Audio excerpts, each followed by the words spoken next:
Good evening. I'd like to call to order the Monday, November 7th, 2022 public hearing for the City of Tampa's Architectural Review Commission. Welcome, everyone. I'm Susan Klaus-Smith. I am the chair of the commission. I'm also an architect. If you're here to present a project, you will have limited time to make your presentation, so we suggest being thorough but concise. When coming to the microphone, you will need to identify yourself and your relationship to the project. The commissioners will not ask any questions during your presentation, and your project should be presented in the following order: the site plan, the elevations, the architectural details, and wall sections. City staff will then present their staff report, and we will then ask for public comment.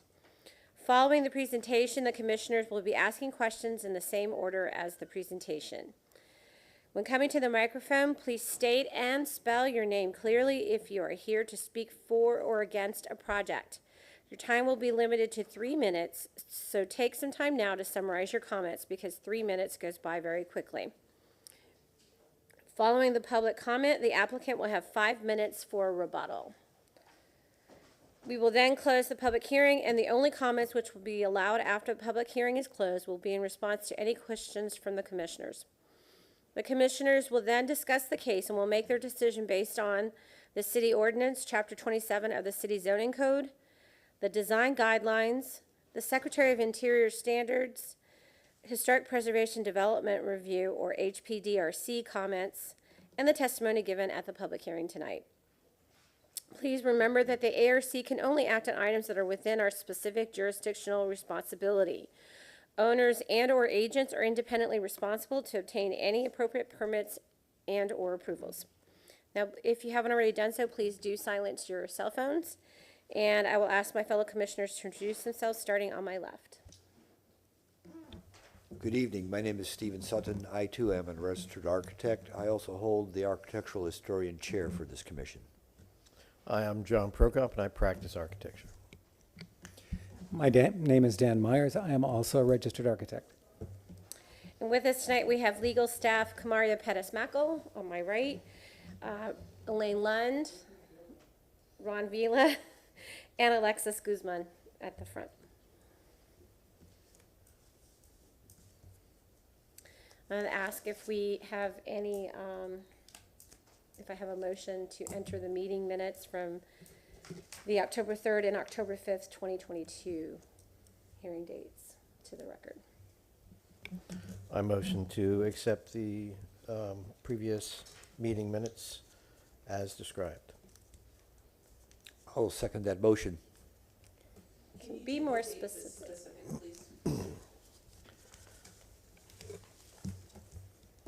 I propose that we accept the meeting minutes from, and I didn't get the date. It's on the agenda, October 3rd. Okay, the October 3rd and October 5th, The And- year as well. night 2022, and enter them into the record. I second that motion. All in favor, please state aye and raise your hand indicating so. Aye. Motion carries. Thank you. Mr. Fernandez, or Ron Vila. Good evening, Commissioners. Ron Vila, staff of Historic Preservation. Under announcements, we have 3 in your packets. We have the staff reviews that we do administratively for you could follow, and there's been a copy given to staff for the file. We do have a Wednesday public hearing meeting that starts at 5:30 in this room. We have 4 cases on the agenda, and we do have a quorum at this time. And then lastly, in your packets, for a couple months, we've been giving you the 2023 calendar. It's back in there. Look ahead of time, a year in advance, to see if there's any conflicts moving forward with our scheduled meetings.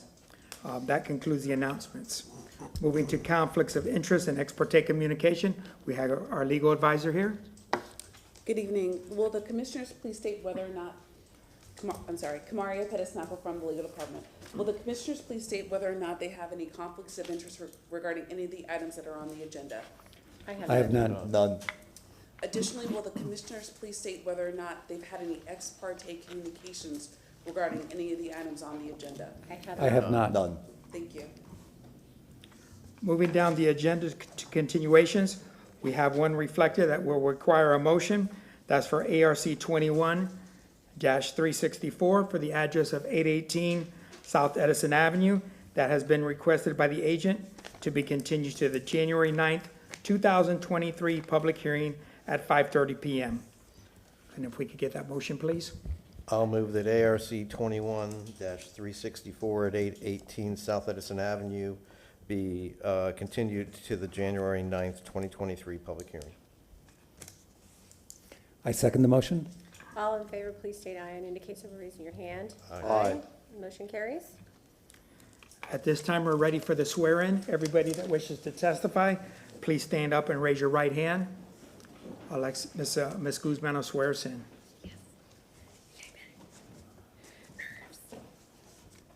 you solemnly swear or affirm that the testimony you'll be giving today is the truth, the whole truth, and nothing but the truth? I do. You may be seated. And we're ready for the first case. Ms. Elena will introduce the case.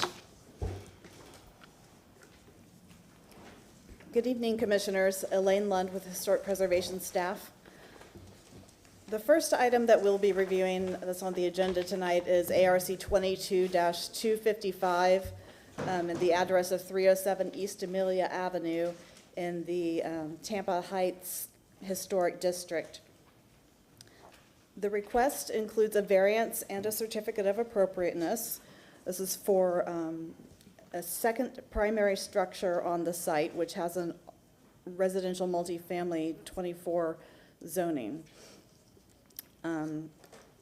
We will have the petitioner present the variance request first, and then we'll need you to make a motion on that before we proceed to the certificate of appropriateness presentation.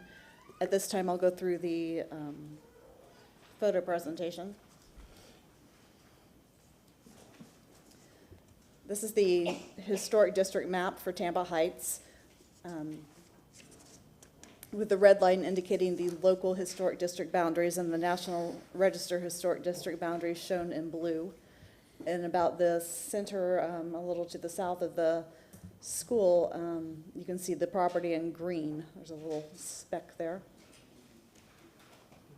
Again, this is the property shown in green, but on the 1920s Sanborn Fire Insurance Company map. It's on the south side of Amelia Avenue between Morgan Street and Jefferson Street. The primary structure that's on the site at the front of the lot is still existing today, the wood frame house. And then you can see that there was an accessory structure toward the rear of the lot adjacent to the alley. This is the present-day aerial map of the site, again, on the south side of Amelia Avenue.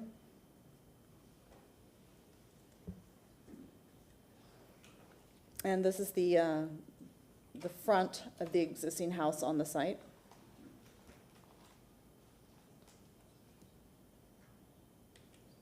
This is its east side.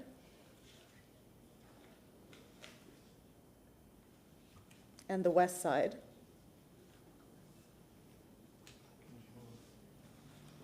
And then back over to the east, the existing driveway.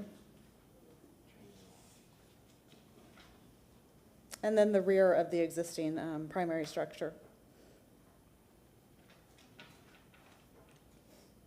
This is the property directly to the east, just new construction. And the property to the west.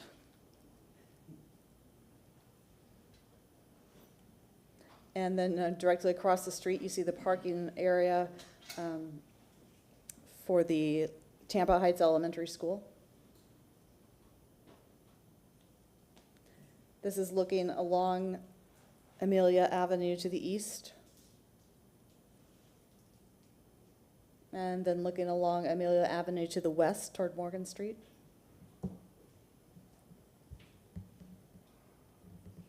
And that concludes the photo presentation, so at this time I'll ask the applicant to come forward and present the variance request.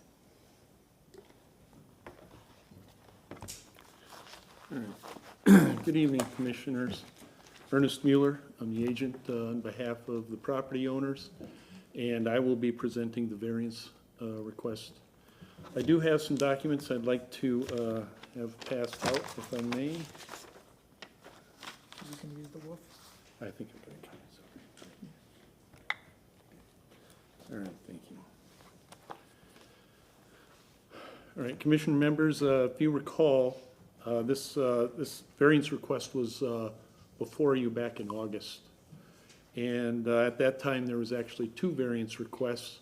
One was for the height of the proposed second dwelling unit, and the other was a locational variance to place the structure in the rear yard into the principal structure setback. The commission denied both those variances based on the fact no hardship was presented and that the second dwelling unit's form and height were not consistent with the district. Those reasons for the variance denials were discussed with the ARC administrator and city staff. The one request for height was eliminated, and a lot of that, if you remember, Commissioner Sutton, you had kind of asked questions whether there could be a redesign to bring that height down below to what is allowable, and that's what was done. And then the locational variance, there was confusion as to the status of the two grand camphor trees that are in the backyard. And actually as to what their impact would be on the location of the structure. Once we had discussed this with city staff, we had asked the ARC administrator to waive the 12-month waiting period because we felt we had adequately addressed those denials. And that is allowed by section 27-114 of the paragraph G of the code. And the ARC administrator did grant that waiver and is allowing us to be in front of you today. And as I stated, we now only have one variance, and that is for the location of this second dwelling unit. I want to speak a bit about the status of these camphor trees because it was a bit confusing, and that's what confused the property owners at the time. Because really was not unclear whether they should, whether they would, whether they could remove those camphor trees. I believe you have in front of you what is the invasive species list that is identified in the city code, and I think putting it on the wolf is going to be of very little value because of the small writing. But you will see that the camphor trees are on that invasive species list. However, and what the code says is that the code states that all tree species listed on category 1 are required by city code to be removed concurrent with any site plan work and shall not be factored into tree retention mitigation tables, except for camphor trees. Camphor trees are treated differently. They're treated specially under section 27-284.1.2. Now we'll put this on.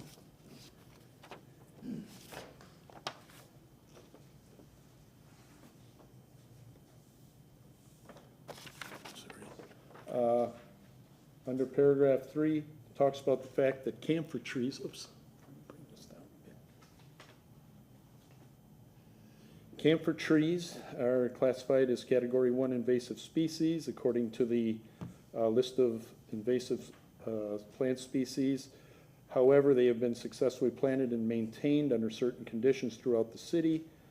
With strict adherence to the following criteria and conditions, camphor trees provide a benefit and just a wonderful canopy. Now, the city, through the code, they cannot, and what this was all clarified, they cannot prevent a property owner from removing those trees, but they're doing whatever they can to keep them there because of that canopy. So the tree itself is not protected, but they're really trying to protect that canopy.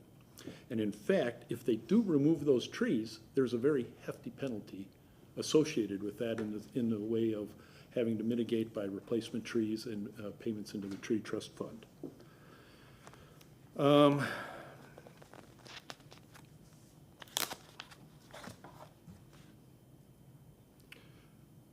So because the camphor tree is non-native and considered invasive, as I said, the city cannot require the property owner to keep the tree, but they're going to do as much as they can to discourage the removal of that tree. So initially, that is why the Natural Resources Department initially told the property owners that they could remove the tree, but the property owners at the time understood that to possibly mean they should remove it, and that created some confusion, I believe, here in the hearing as to whether or not there was a hardship because of those trees. They do not want to remove those trees. They want to preserve that canopy. Likewise, the neighbors also would like to see those trees kept and that canopy preserved. So when we get actually into the variance request here, as you've been told, the property owners would like to construct a second unit, dwelling unit on the property. This property is zoned RM24, and they are allowed to build a second unit. In fact, RM24 is a multi-family zoning district that anticipates that multifamily housing will be on this property.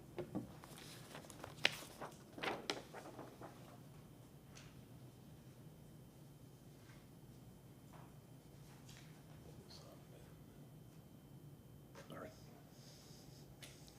Here's a diagram of the property.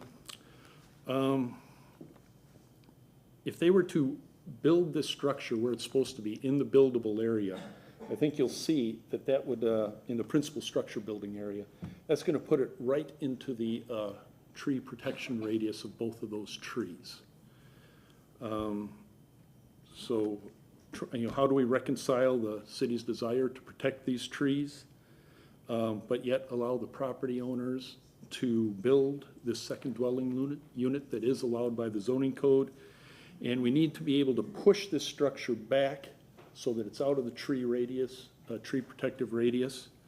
But that's going to require that the tree be built pretty far back into the yard, about 3 feet off the property line. Now, there is an alley behind the property, so that's not going to place this structure so close to someone else's backyard to where there's any type of privacy issues there.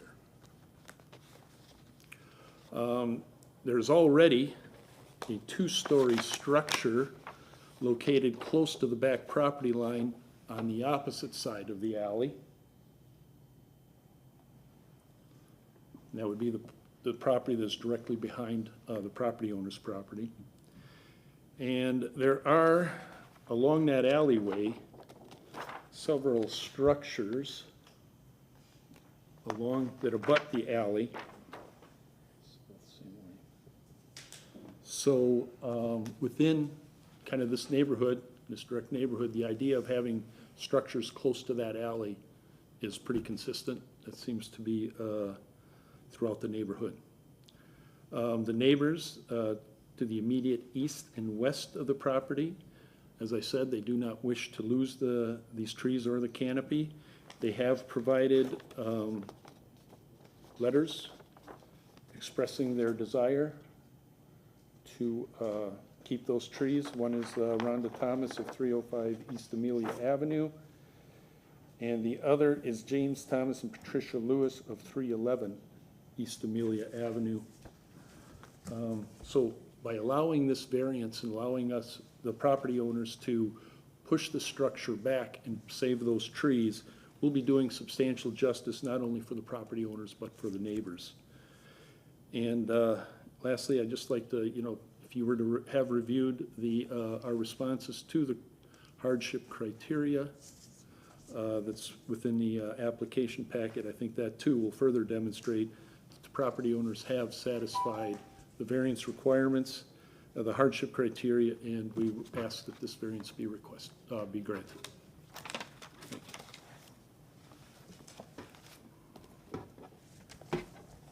That's the end of my presentation. Stand for questions. Thank you, sir. So because this is a variance request, there is no staff report for this component. We do open it up to public comment on those components. So if there is anyone here who would like to speak for or against the variance, please do come forward and take the opportunity. Anyone? So when you do come up, please remember to state your name and relationship. My name is James Lewis. I live at 311 the property immediately to the east of the structure. The trees are really such an integral part of the neighborhood, and these are beautifully maintained, have this wonderful canopy, and most of the shade in our yard comes from the tree on the eastern side. In addition, you know, if you look along that alley, as was previously stated, there's a lot of stuff that's pushed right up against the alley.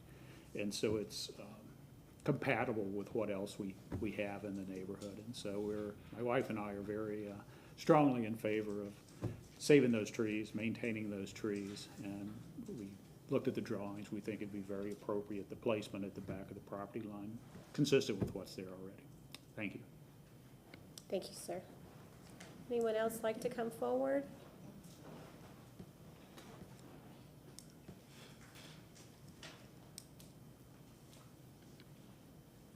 Hi, Rona Thomas, 305 East Amelia, and I am in total agreement with what my neighbor just said, and we would love to save the trees, and yes.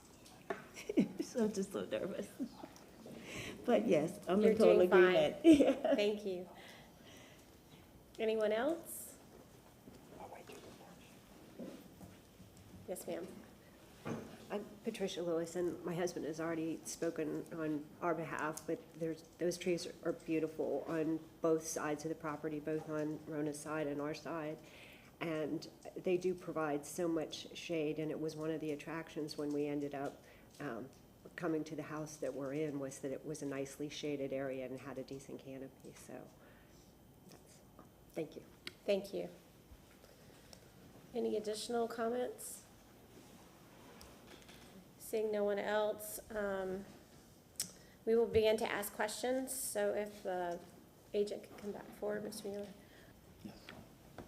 If I may interrupt for one Yes. moment. I just like to note that we do have staff from Natural Resources here this evening. If you have any questions, you need to direct to him. Thank you. Mr. Sutton, do you have any questions for the agent? I am not prepared with questions at this time. Mr. Prokoff?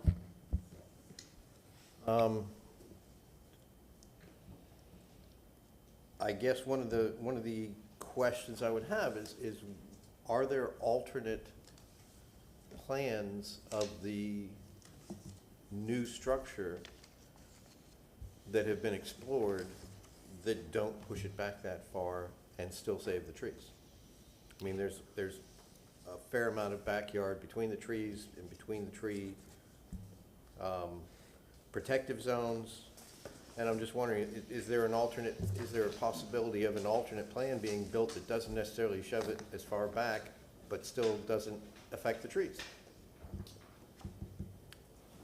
There was different iterations, a couple of different iterations, and we talked with city staff, worked with city staff on this.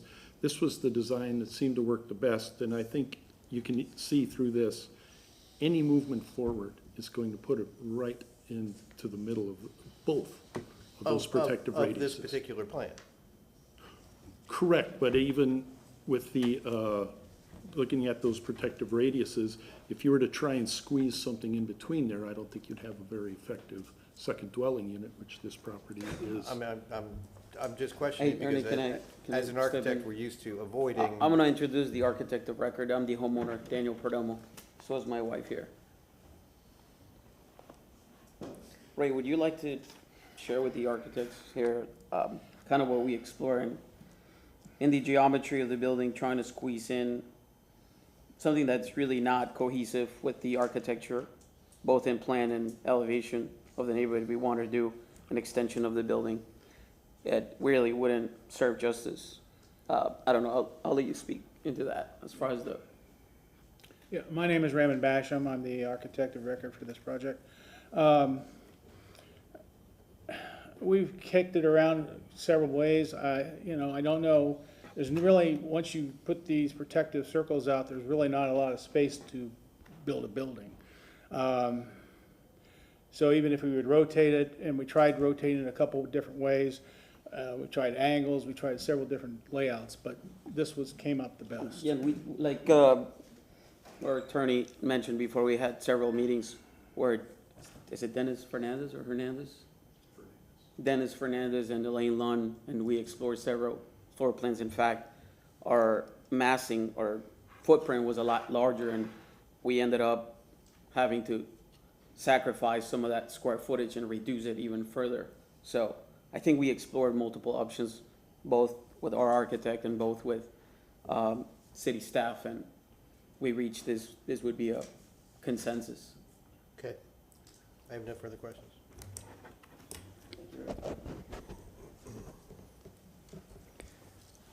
May I see, Ms. Lund, may I see the aerial of the area, please?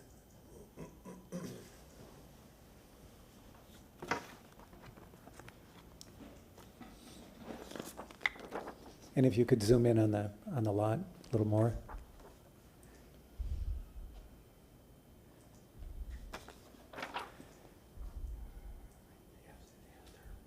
Okay, may I ask staff, the natural resources staff?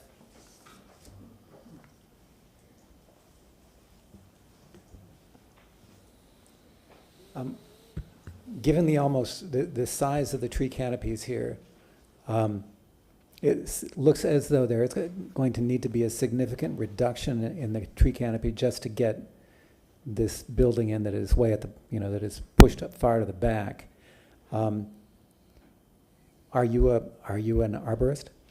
Hello, my name is Stephen Eister. Yes, I am an arborist for the city of Tampa. So with how the code is written, there has been pruning done on these trees since this aerial was taken. I went out and evaluated them. They are slightly reduced back now from the property line to accommodate for a structure. The code is kind of mute on camp, like we were looking at before. Mm-hmm. We can't, like I have no objections to this plan, but if the building was shifted back, I would have no objections then either. Because of how the code is written, we don't grant variances for camphor trees. It's just because they're an invasive. We preserve them when we can, and we give credit for them, but we don't. It's not like a live oak. They're not going to have to go through noticing. There's all those additional steps aren't there for the camphors. Could they fit the building there on the property line and maintain the two trees? Yes, camphors are pretty indestructible. Okay. When it comes to pruning and things like that, they'll just 4 or 5 years again, they'll be growing over the building. They're pretty bulletproof when it comes to that kind of stuff. Okay, all right. I have additional questions for you. Yes, What is the ma'am. life expectancy of a camphor? I can tell, because they're invasive, they actually don't do a lot of research on them. Like, with live oaks, they're like, oh, you get 400 or 500 years. Laurel oaks, you get 50 to 60. A few camphors, I've seen some around in photos just as long as the live oaks are. They're usually, because they grow faster, they're usually a little more brittle. So you'll see them kind of match up with live oaks for a certain period of time. They probably fall in that 80 to 90 year mark. You see ones older, you see ones newer, but it's kind of- So you've been out to the site, as an arborist. I suspect because it's not a protected species, you probably don't do the quality thing where you grade it and you say it has this life expectancy and Not that sort of typically, thing. we do not, just because these are in good shape. I didn't see any large decay, they're not dangerous. So they're probably your average tree, which is like a C8 to C9, on a scale from A to F12. So are they preservation quality? Yes. I gave them the mitigation values if the trees did have to be removed, just so they would know and be able to plan for that in the memo. So they did get rated on that kind of average scale, just so they could prepare for that. Is there indeed a fine they would have to pay if they removed these trees? Yeah, so if they remove them without permits, they would get treated like a grand tree which would be 3 penalty trees, and then the mitigation that's required, which is, I think for these 2 trees is very minimal. It's like 6 trees. Just And because if they had a permit to remove them? they would just have to plant 6 trees, no mitigation. penalty trees. All right. Thank you, sir. That's it for me. Yeah, no problem. I do have a question for the agent. The images of the alley, can you, point on this aerial where these properties are that you were pointing out as being close to the alley edge? Cause I can't tell where these are. Sure. Here, I will put the, here's kind of, okay. Nope, we're good. They were, right along in here. So you're showing a gray with blue trim apartment home that looks like it's Oh, that ominously one. close, it looks like an apartment building, ominously close to, a wooden fence. It's right there. Yeah, that's directly behind the structure itself. The property. that It's we're- hard to see that in this photo. It Yeah, doesn't, well, let's see. Let me go to the. I'm just trying to get a sense of how close these actually are. Yeah, I mean, there's a fence up, so I really couldn't get back behind there, but it's fairly close, I think 3 to 5 feet, probably not 3 feet, but 5 feet. Can you pull that aerial sheet up just a little higher so I can see the second image underneath? It seems that to, what, it PC? seems to show the imagery better, potentially. Oh, I think she Up, wants what's on- No, the other one, up. the grayed out. There we go. No, it's still not there. That's not there. Where is the edge of this apartment building? I still don't see it. Or My this guess is gray, gonna be this here. gray Elaine, can we building. bring up the, probably the one you have, I can, does it go to PC? yes.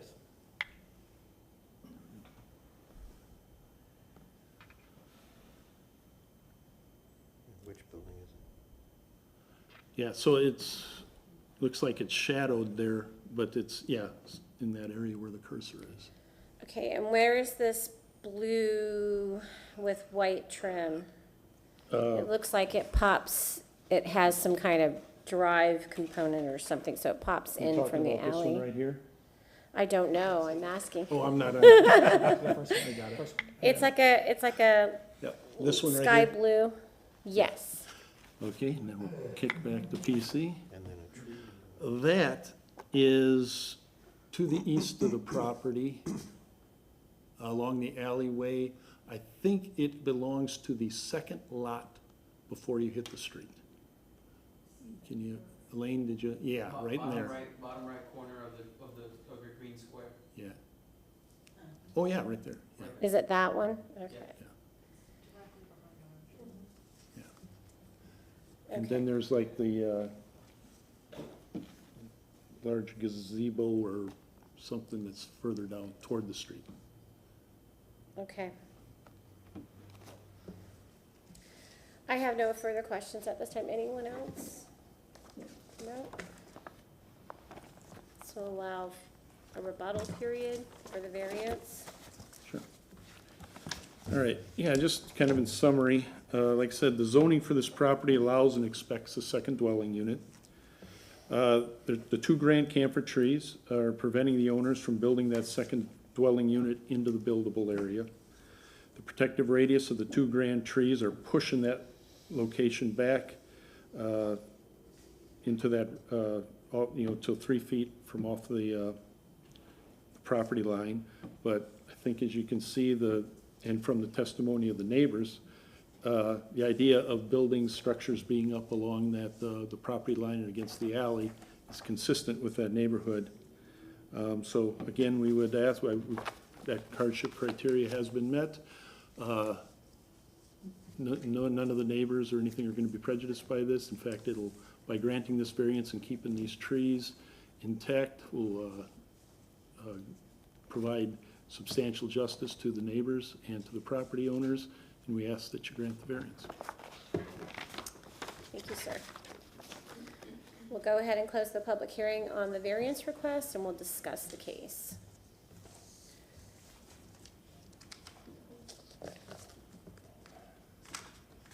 So I've learned some stuff about camphor trees. I don't know about you.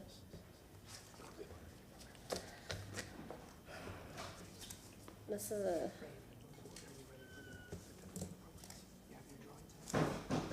It's on there. It's already been loaded. It's on the desktop. Yes. The link. Yeah. Anyone have a comment or a concern they want to discuss? I have a very simple comment here. It's based on the very concept of the variance. Obviously, yes, there is a conflict here. You can have trees, or you can have a secondary residence, but you can't have them both as configured on this site. Now, I can understand how the trees may be considered an existing condition, but I don't see how the desire for wanting to have an accessory structure here, it's not an accessory structure, a second dwelling unit on this site is not in itself self-imposed in terms of a condition as to the conflict on the site. If you really want, if you really wanted to have this second residence on the site, then yes, the trees can be removed on the permit. It's not like you're coming in the middle of night and cutting them down. But you have to make a choice. And I don't think they really have the ability to have both. I'll kind of coddle onto your statement, and you use the words "as configured." And that was my next, that was my original question, is that this plan of this particular secondary structure is self-imposed. They're saying that's the plan that we want to build, but that doesn't necessarily mean that it's a hardship, because the plan can be altered to put a second structure there and reconfigured to not impact the trees and not shrink the setback to 3 feet. As an example, in the same vein, I am only assuming at this point in time that the intended construction is fairly basic, that run-of-the-mill, slab on grade, spread footing, and all that sort of stuff. If this structure were instead to be placed on piers, could that move closer into that tree zone? Typically, if you were going to make an addition on a heavily treed site, that would be one of the strategies. Using grade beams. Yep. Or do the whole thing as a paired construction with crawl space. Right, a crawl Yeah. space above grade Yeah. and just have single piers. Correct. In locations. I mean, I can imagine the shape of this structure here, where the stair isn't in front, it's, off to the side, and it's squeezed in proportion and scale, and it changes, from a long rectangle to a square, and it can be moved further away from the rear property line. It's almost like the shape of this house is what is creating the setback issue.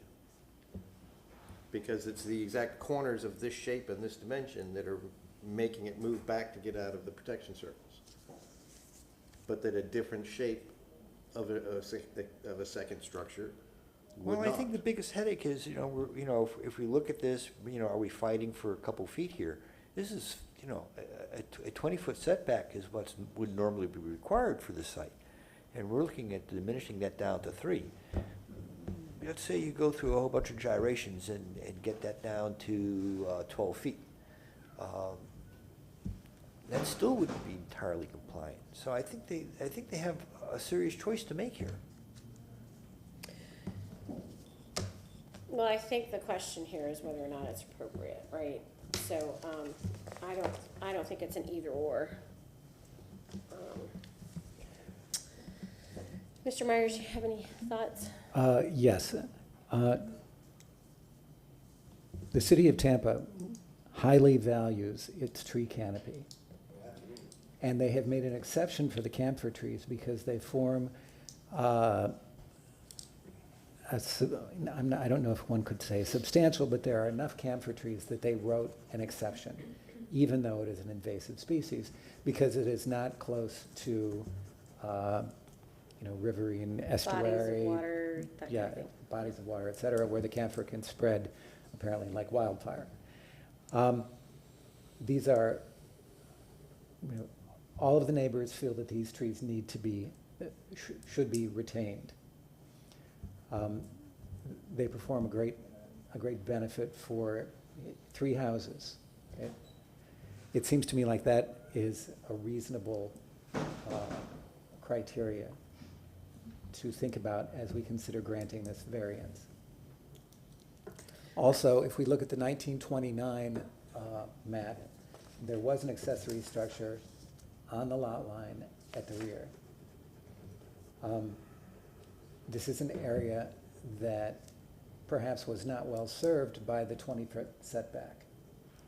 In this case, there is a specific difficulty. I feel that we should recognize the value of those trees. I think that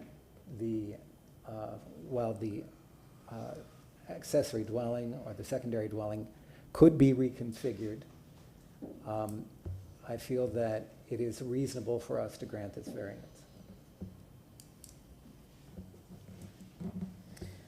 Another thing I'd like to say is that historically, and there are a couple examples given in the photographs, the 3 photographs, and it really pointed to 2 properties, but looking at the aerial on the rest of the alley, at least in this immediate block,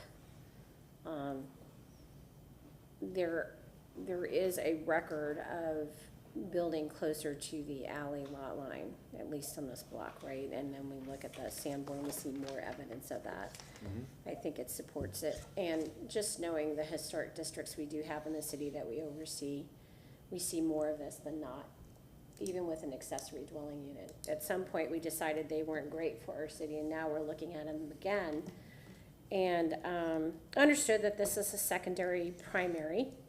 I do understand that RM24s work a little differently, but just the consistency in the urban fabric, the things we talk about, a walkable city and, redensifying our urban cores.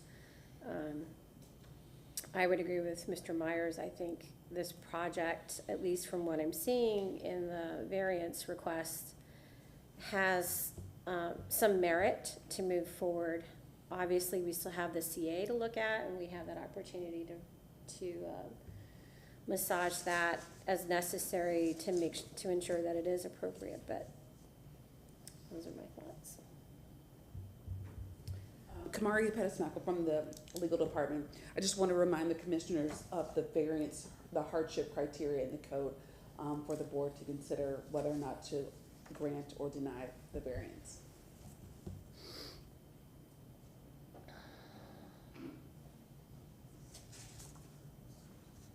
Any other thoughts? Anyone? If not, is anyone willing to entertain a motion?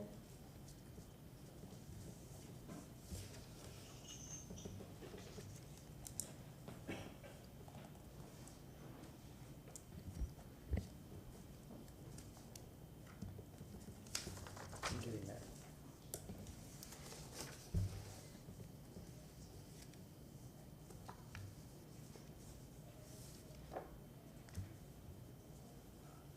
Move that a variance request for case ARC 22-255, located at 307 East Amelia Avenue, as depicted on the site plan presented at the public hearing, for a reduction in rear yard setback from 20 feet to 3 feet, with a 2-foot encroachment for eaves and gutters, be granted with the following conditions. I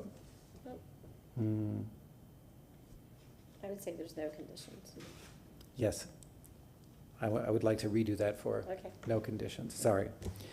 Move that a variance request for case ARC 22-255 for the property located at 307 East Amelia Avenue be granted as depicted on the site plan presented to the public hearing for a rear yard setback reduction from 20 feet to 3 feet with a 2-foot encroachment for eaves and gutters based upon the petitioner meeting the burden of proof with regard to the 6 hardship criteria set forth in section 27-114D of the City of Tampa Code of Ordinance for granting variances as stated, and the evidence provided that this public hearing specifically that the variance is in harmony with and serves the general intent and purpose of this chapter and the adopted Tampa Comprehensive Plan.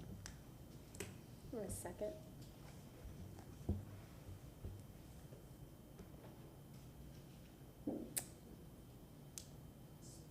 No second, fails. Anyone else willing to entertain a motion?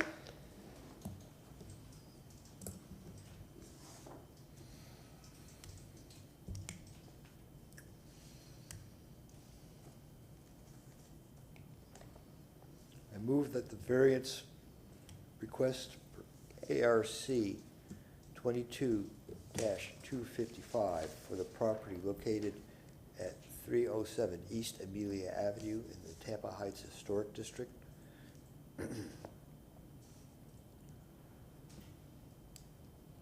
for a reduction of the rear yard setback from 20 feet to 3 feet with an encroachment for eaves and gutters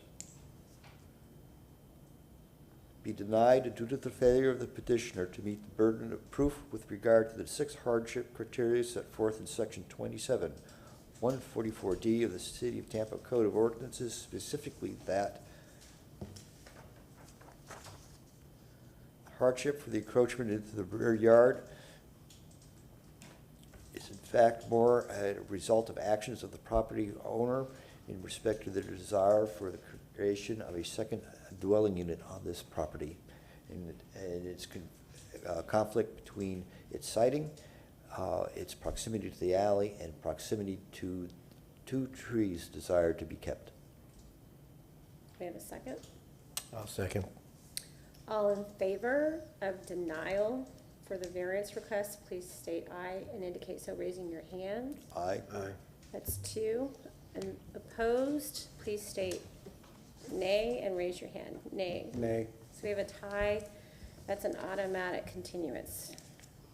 Kamaria Pettis-Malcolm from the legal department. With the tie vote, staff just informed me that the next, it'll be continued to the December 5th, 2022 public hearing. December 5th? December 5th Okay.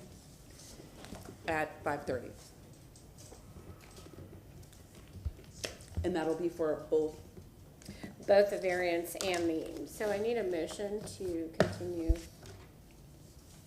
this case. And that's for both, so we need to make sure that both the numbers carry forward. I move for a continuation of ARC 22-255 for the property located at 307 East Amelia Avenue in the Tampa Heights Historic District be continued to the Architectural Review Commission meeting of December 5th, 2022 at 5:30 in this room. A second, please. I'll second. All in favor, please state aye. Aye. Motion, Aye. no, 4 to, motion carries.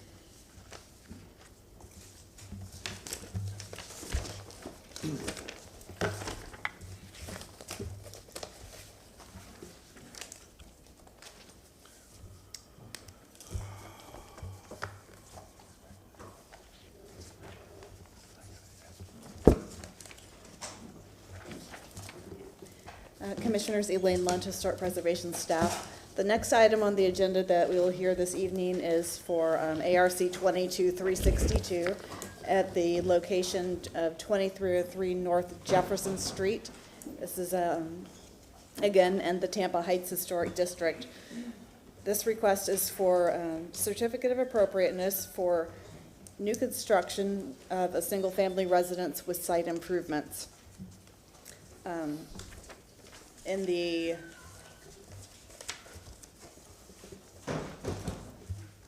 previous action on your staff report, you will note that there was a PD request for the rezoning to a PD request that was heard by this commission in March of this year, and the ARC voted to recommend the rezoning from RM24 to PD with conditions, and this rezoning was approved by City Council in May of this year. So at this time, I'll move to the photo presentation to give you an overview of the site.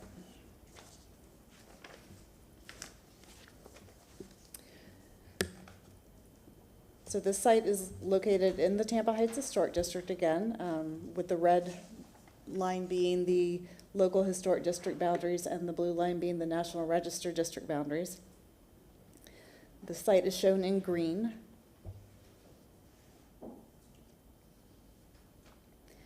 On the 1920 Sanborn map, you can see that there was a structure on this site back then, a wood frame, one-story dwelling. And then this is the present-day aerial map of the site. You can see that it's on Jefferson Street with Francis Avenue just to the south and Amelia Avenue to the north.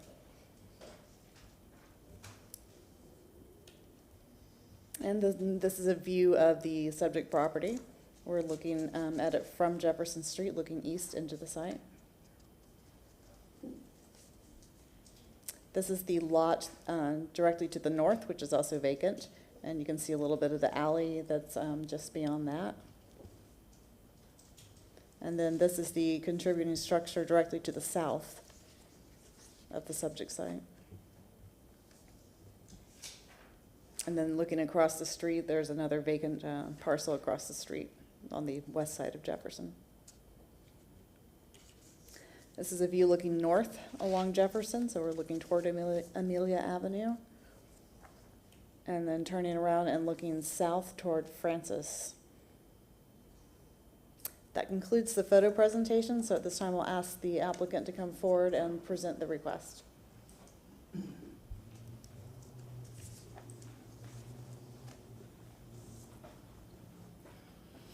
Good evening, Chris Beckwith, my name.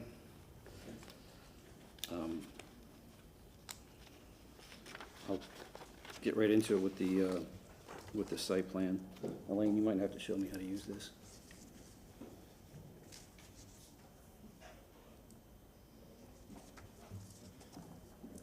Is it just the zoom right here? Oh, there we go.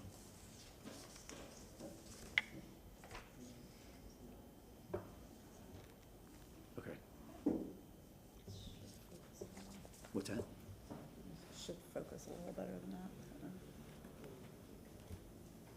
So as Elaine mentioned, this lot was rezoned to a PD. It's kind of a unique lot. It's very small. It's only 35 feet wide and, or 36 and 57 deep. So putting a house on here was kind of difficult. So the main requirement that affected the footprint is the 2 parking spaces, as you can see. And they needed to be behind the front edge of the house.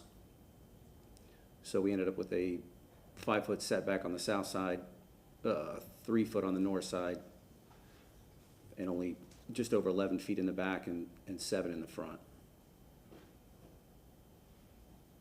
So again, the parking kind of dictated what we were dealing with there.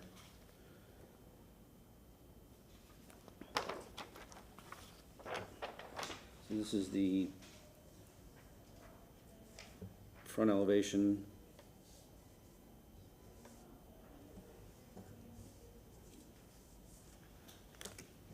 Pretty similar style to a lot of houses in the neighborhood. The front porch will be raised up probably about 18 to 20 inches. So there'll be 2 steps there. The front porch will be a wood front porch.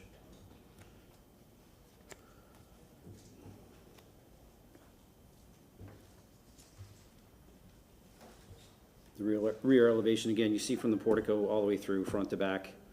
The foundation will be, it'll be a concrete slab and foundation stem wall, but it will have the brick, as you can see on there, to kind of make it look more like a pier type foundation.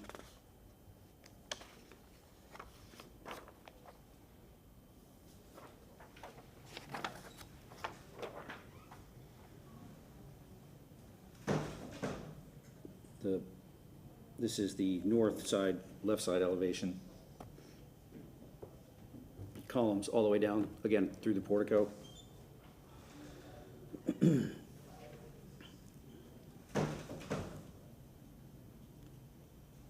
Details for all the window trim, the door trim, all the columns around the house and the gable vents. And then also the the brackets at the peaks and the bottoms of the gables.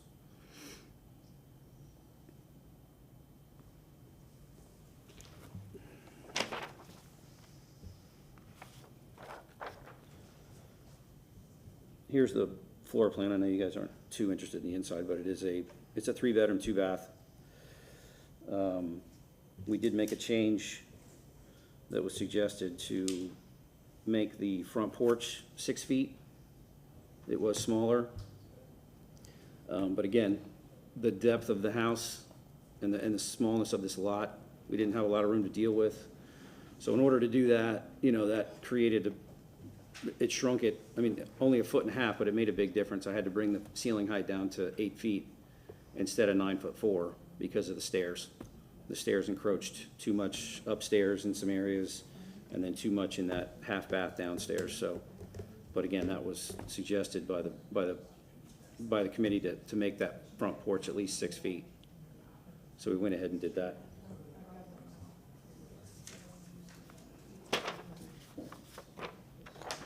The wall section,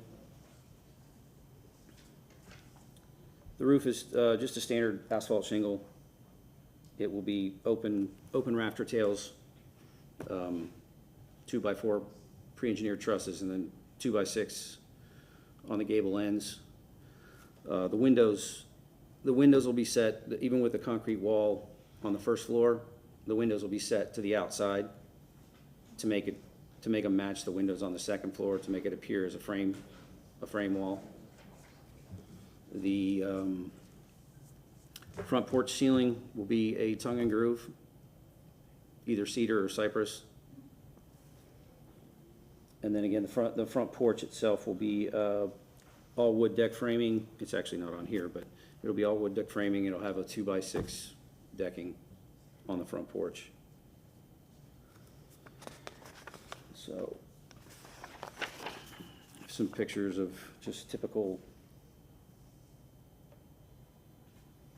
just the open rafter tails with the wood look underneath the bottom. Hardy board siding, you can see part of one of the columns. I have another picture for that. Pretty typical of a lot of houses in the neighborhood. The wood ceiling on the front porch.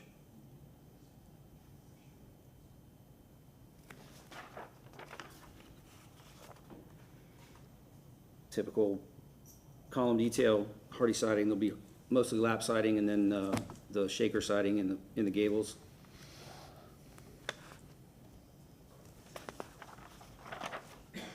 And then a brick detail on the bottom of the columns.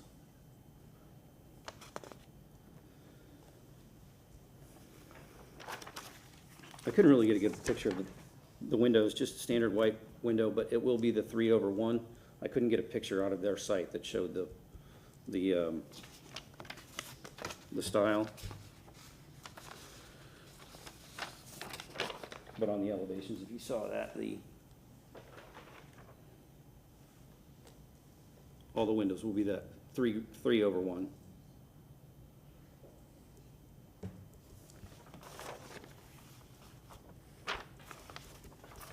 And then just, a couple pictures of items, historical looking coach lights, front door. Again, the house is kind of small, not going to have a whole lot of detail to it. There was one question about the design on the front. I did find another house in the neighborhood that had a very similar look, with the double gable, the front porch, and a bump out on the side and the back.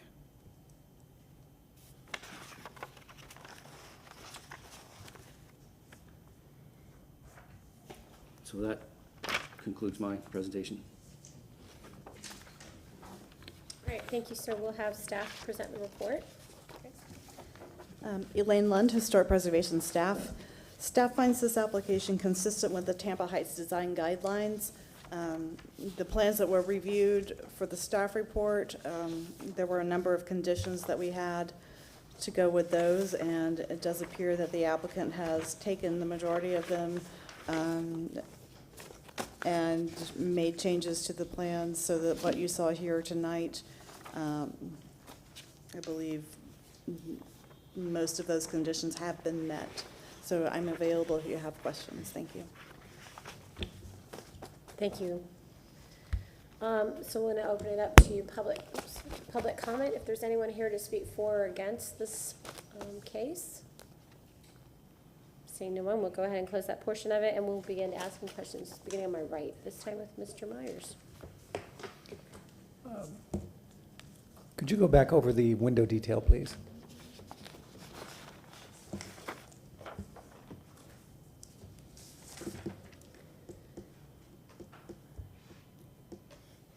I'm particularly concerned with the inset on the windows. The what? The inset, like how far are they going to be back from the face of the trim surrounding? They'll be, again, like the second floor, you typically do a fin window in a wood wall. On the first floor, in the block wall, we're gonna mimic that by, furring it out on the inside of the block wall and not setting it in the middle of the block wall like you typically would, but bring it out where it looks like it's in a wood frame wall. So that all the windows on the house will look consistent from the outside. The trim will be the same on them. Okay. But what is the inset? So you're going to inset them like 3.5, 4 inches? Is that the No. way? No. No, not at all. Okay. No, that's what I'm saying. On the, you can't really see it on the wall section in that drawing, but from the outside, it won't be inset at all. It'll look like, on a typical wood frame window, it's a fin window, and then the trim goes right on top of it. So the window's even with the outside of the wall, pretty much. We're gonna make the ones on the first floor and the block wall look the same. Okay.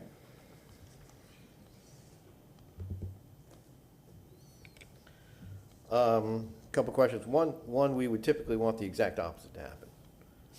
That the windows on the second floor be recessed and not be fin windows that are flush with the facade on the exterior, with the exterior face, and have them recessed, because that's how traditional wood windows were not fin windows. They were built with a frame and a depth and a sill, and then the one on the ground floor in the masonry would also be recessed about the same amount.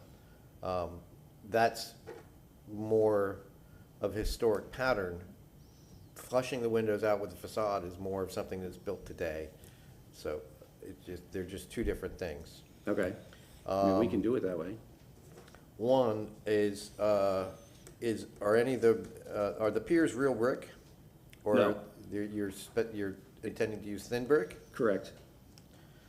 Are the windows true divided, or are they applied mullions? They would be applied. Okay, we need more detail on that, I think. The stairs, could you go back to the elevation you have right there? There's stairs stepping down. Where is that stepping down from? From the front porch down to the portico? Okay, and then also from the side door into the drive Correct. aisle. Okay. I'm curious what the clear dimension is between the face of the column and that stair, and can a car even fit through it? Actually, that's the one from the back door. There won't be one by the front porch, just for that reason. So when they're driving in.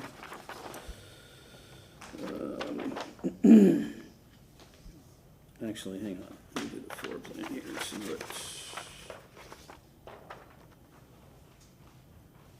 And I understand, you're dealing with a very, very tight, Yeah. tight spot here. I get it. So that measurement is 10 feet 8 To the outside, to the outside. So How big are minus, the piers? So minus it's 16, you're gonna be at like 9'4". 9'4". okay, to the porch. Now, where are the stairs? They would be back here by this door. But they're not shown in plan. No, they're not. So we have 9'4" less stairs sticking out. I park in a 9-foot parking space, and I can't get out of my car. Literally, I can't get out of my car. I have to screw somebody else out of part of their parking space to get out of my car. Right. That's my personal issue with my personal parking space that I have assigned. I just wonder if that side door there might be not in the side facing the drive, the portico? I don't know. I mean, I'm not sure you could put a car that far back, which means that the next car, the second car, is going to be sticking out from the front of the house, and I'm just throwing that out. Right. Those are the only two things I have, is whether that door could be even located to the back of the refrigerator, relocated or something, so that you could get a car in that parking space. But those are my only questions. Mr. Sutton? I think you're right on with that. You know, what is the access point for this raised structure, not only through this carport, but also at the, if you will, the front of the porch? The stairs are not indicated, nor walkways in that respect, in terms of their materiality. So that's an element that needs to be coordinated. And I also agree too, also that, you know, there's for the windows at hand, they've got to be in the right general location, you know, more mid-location in their respective walls. That needs to be coordinated. And then we still have the recess situation. We have that also the visual appropriateness for anything that's divided, and that's for the windows as well as doors for that matter. Now, you've shown us, sir, some information on what you have on the windows. What do you have for your doors? I did not bring anything for the door. Okay, so I think that would be an element for coordination as well, too. Are you proposing to have a fence on this site at this time? I don't know. There's a chain link fence on there now that I don't know who it belongs to, because there's 3 different properties. Mm-hmm. I would like to take it down and put up a wood fence, yes. Without having one proposed for us to take a look at tonight, you are aware of that, if you were to make a change for that fence, you'd be back to us for that general review as well. Right. Correct.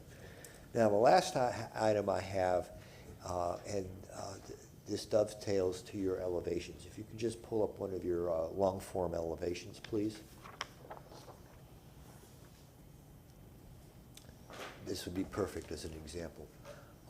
I understand how you are proposing to create your wall construction. You have a masonry stem wall foundation that will be supporting your slab on grade at a plus elevation. At particular locations, you'll have masonry piers, and they will be clad in thin brick. And I also noticed from your elevation that there is a panel between these brick piers on the wall that you're calling out for stucco. Mm-hmm. Now, you made a previous presentation of a very similar house that was of an older structure. And it was very likely a crawl space type construction, whether it be on a pier or whatever. But a large portion of that photograph that you showed us, if you will, the blank space between the structure was done in lattice work. Do you recall that? The picture that I showed you, or? Yep, it was what, the orange and brown house? Okay. Yellow yes. and brown house? Yeah, I see it.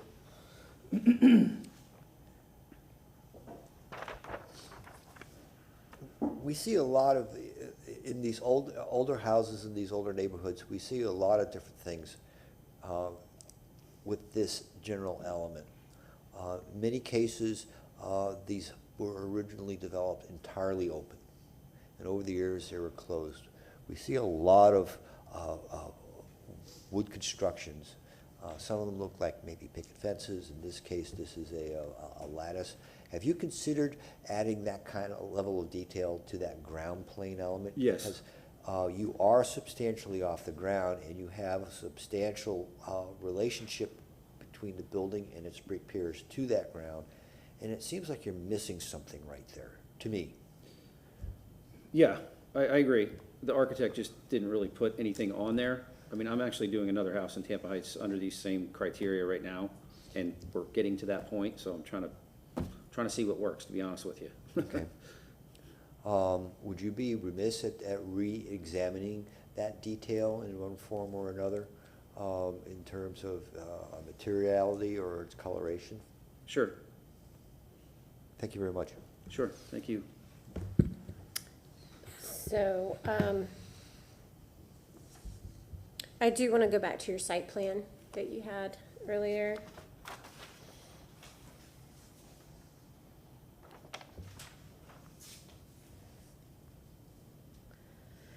Are there any walkways proposed for the site within the property line? Within the property line, Yeah, just to the front porch there, you see where it says? it looks like it, right? Yeah, Yeah. where it says CW, it's just concrete walkway. Okay, and then there is one concrete step. Are they going to be finished in any way? You said your porch is going to be wood. Mm-hmm. Is the step anything other than concrete? I would probably do the step in wood as well, Okay. on top of the sidewalk. And then the one for the rear, wherever that might land, is that concrete as well, or concrete with wood? Would typically be concrete. Okay. I mean, I can also raise the portico up a little bit to where we only have one step instead of two, which would help with the width in there. You So- mean create a slope in your drive so that your portico share is higher? A little bit, again, you're talking, so, say we raise the portico up to, if it's at 18 inches now, you got like a 4-inch step down to the porch, then two 7-inch steps. I could raise the portico to 11 inches and only have the one 7-inch step up to the porch. So I'm not gonna tell you how to grade your lot, but historically, we wouldn't No. ramp unless it was historically there. Okay. There was actual slope on your lot. Which there's not, it's a hole. Yeah, To it be- looks pretty flat to me. No, it's not, I'm hoping I can bring in some dirt, to be honest with you, because the previous owner took all the trees out, Okay, which I can't paid, tell. which I paid the fines for, but. Yeah, so, when we ask for grade elevations and those sorts of things, we expect that it actually will be perceived as being that 18 inches or so. So it would be an odd condition to introduce, and it's not consistent with the way that you're indicating the project at this time.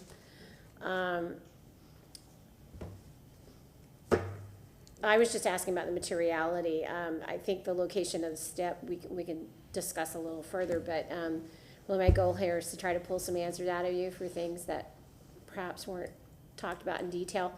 When it comes to the columns, I'm glad this elevation is up. When it comes to the columns, why are the ones at the porch taller than the ones at the porte cochere?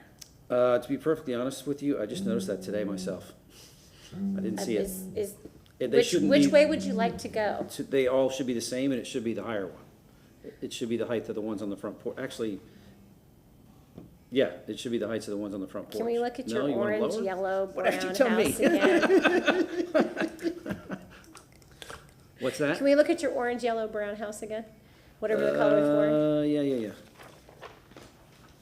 I mean, typically I do them, I build these houses all the time, just not in Tampa Heights, but they're typically about 3 feet above the porch. So first of all, I have to ask, I didn't hear you state this. Is this a conforming or non-conforming or contributing structure? This house right here that you have up?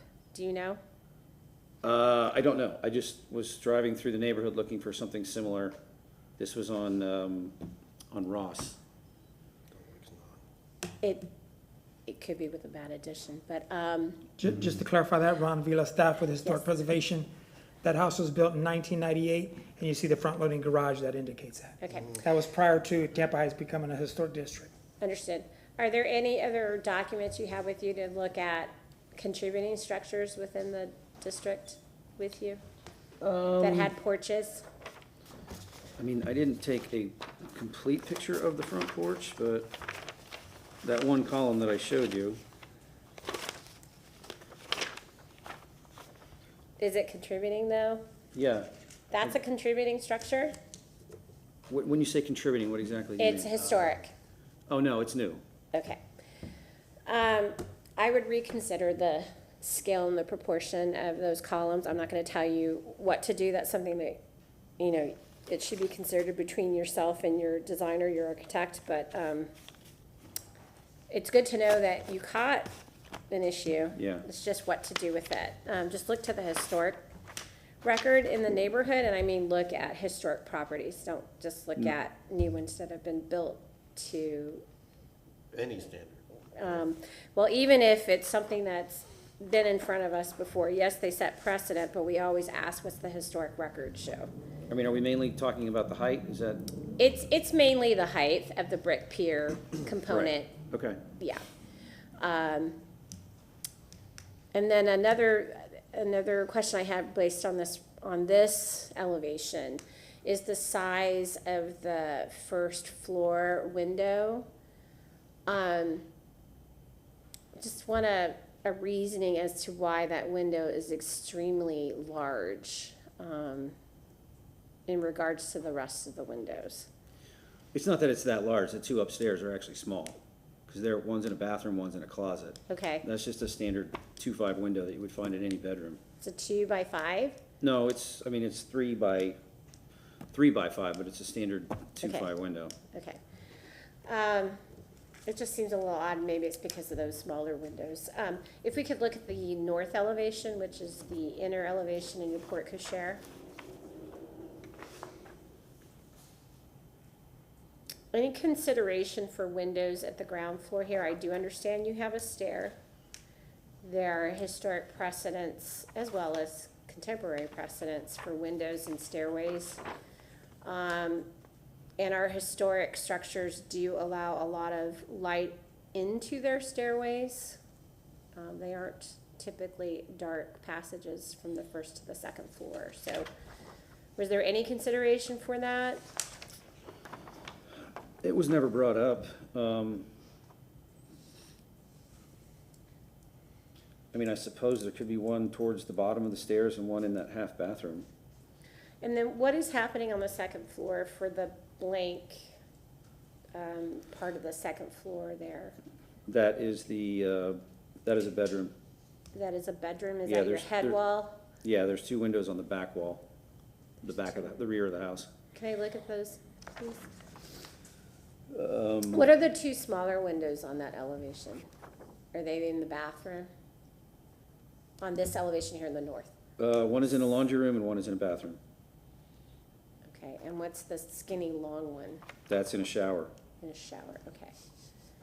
Which one did you want to see? The rear elevation, which would be your east, I believe.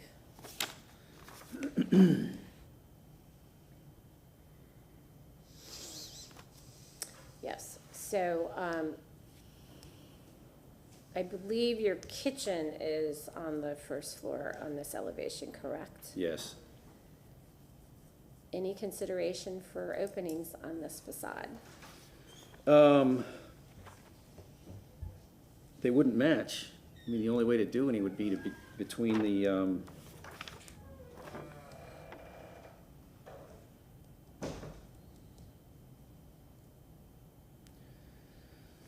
you know, just the way this, again, the small size of this house, the kitchen sink is on the island.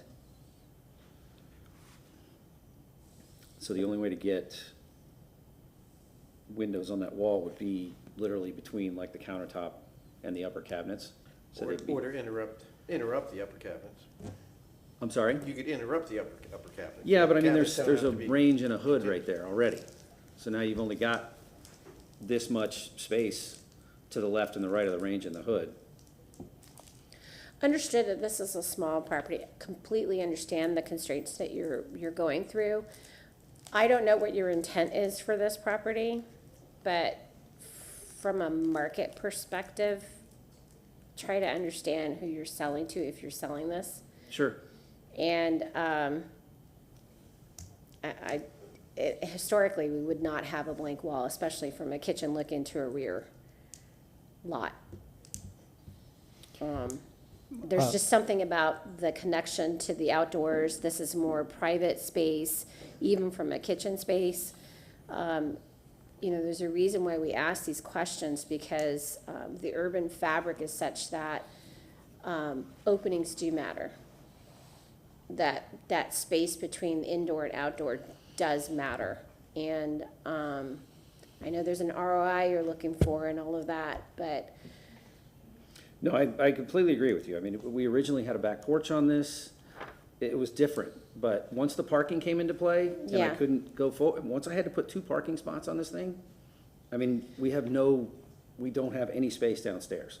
I feel you. So, I Would it mean, I be- may have to go back and just redesign the entire first floor. Having the kitchen at the front is not typical, but it is certainly done, and that would allow you to open up the back. Right. Because you're losing, it has 11 feet is a nice outdoor space. And if you can't be, if it's not so great to be in, it's certainly great to look at. Yeah, And it makes that, the adjacent room look much bigger. right. And that kitchen in the front seems like it may be doable. And that would also help you to solve the problem with the stairs in the portico, because you could get maybe a door on the back, and that'd make parking back there. A door out the back of the Out house, the you mean? back of the house. Rather than maybe. the side Rather from the than the porch side you into share. the- Yeah. Yeah. I know it, you've got the pantry there, there's a whole, Yeah, it's mucking a lot with your plan again. And it's a tough site because it's so tiny. Just remember and I'm sure you have a good designer working on this, but there are many ways to put a kitchen together without creating a lot of rooms. So there might be savings in understanding how space can be made and how storage can be made and work surfaces and things like that can be made without creating a ton of tiny rooms like a traditional pantry room. right. There's so many ways to make space, especially small space, work for you. I just encourage reconsidering, especially on the first floor, these 2 elevations that we've talked about, the north and the east. The idea of living here, who would want to buy here, who would want to live here, what the living would be like. And historically, we look at our historic neighborhoods because with a lot of pride because of just the generosity and the understanding of how the houses gave what they could for the sizes they were. I mean, not all of us have grand mansions, right? So, my house is even smaller than this. So, I totally, appreciate it. Can I look at your south elevation too, just to make sure I didn't have any concerns or comments or questions there? Yeah, so just a similar thing, just reconsider the amount of windows. Here, there's also this really odd condition. You have the 2 windows that are just so close to being aligned, but they don't align. And if you could reconsider their alignment and try to get them to stack, be in alignment with one another.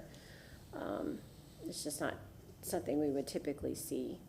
In regards to the window detailing, I know we talked about it a little bit. Do you have any details at all for the project besides the window through the door inset or the canopies and the roof edges that you have? I know you have the wall section, but are there any details for the project at all? For the window installation?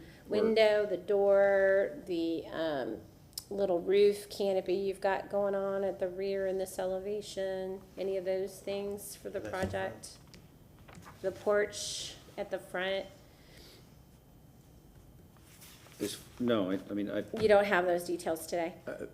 as far as what, for the porch, what are we, I showed you the ceiling, the tongue and groove we would do up there. You showed us images, but we also like to see that, one of the things we ask for in the presentation is that we review architectural details. So we like to see, if you've got those details, we like to see those. And I'm just asking, do you have those today to share? You mean on the wall section? Is that what? He didn't, no, it was not drawn on there. Okay, all right. Will there be any railings at all? Do you anticipate, I know you don't require it, but are there any railings that you anticipate at all on the porch? There's none planned for, no. Okay.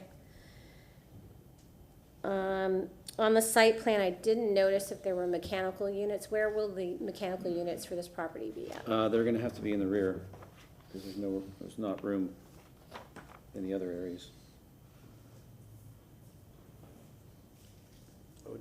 Oh, okay. The You AC have the units- pad back there, the okay. AC units in the Just back, didn't yeah. notice it before. Okay. Then that is not at this time. Got that. On the windows, are those double hung or single hung? Double. Okay.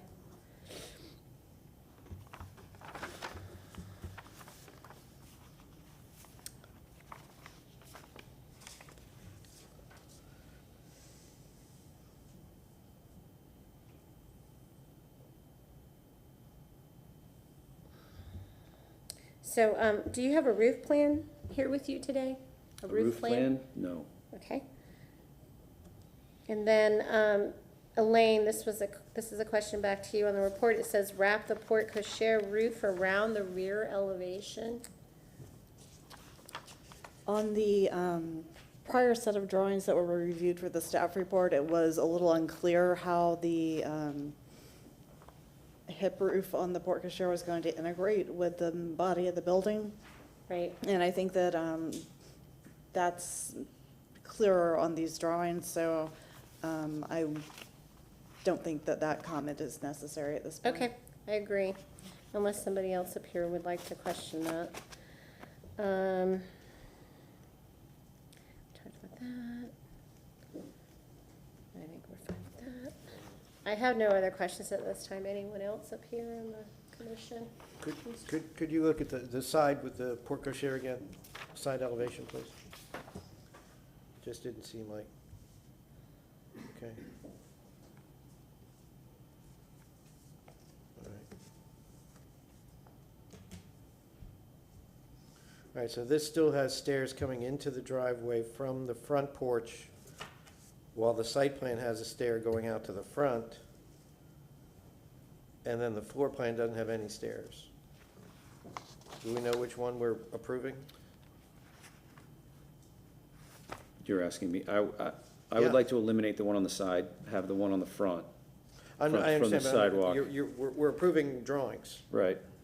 So we want to make sure that we're approving drawings that show the right thing. And one plan shows one thing, one plan shows another thing, and the elevation shows the third thing. So I understand. there's inconsistency in the drawings. Sure. And we're approving something that doesn't say the same thing. Correct. I So we understand. got to be, okay. All right. Thank you. That's it. Did you get an answer? Right. Well, his answer was he wants to eliminate this front porch side to the driveway stair and use the one in the front. That was his Correct. answer. At the front porch? Yes. Okay. Any other questions for the agent?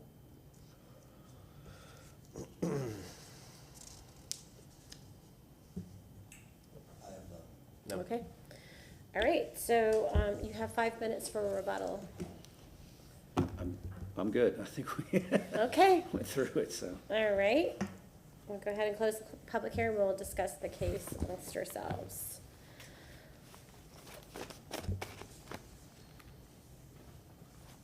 Anyone?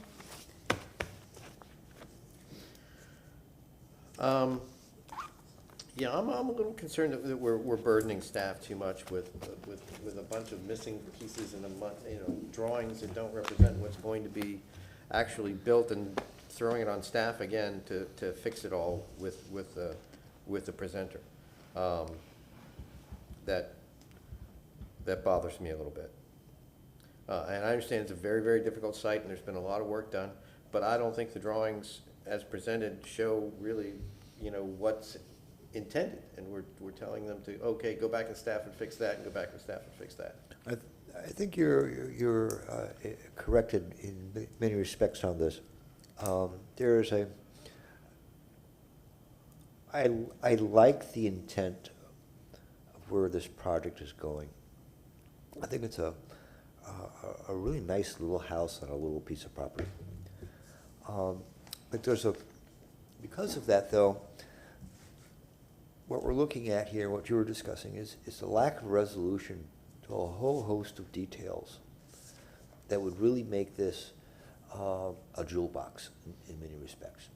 It would really make it appropriate as a piece here in this neighborhood, better than the precedent that he had shown us in many respects. Yeah, well, the precedent was, Well, it's Not not, great. it's neither here or there.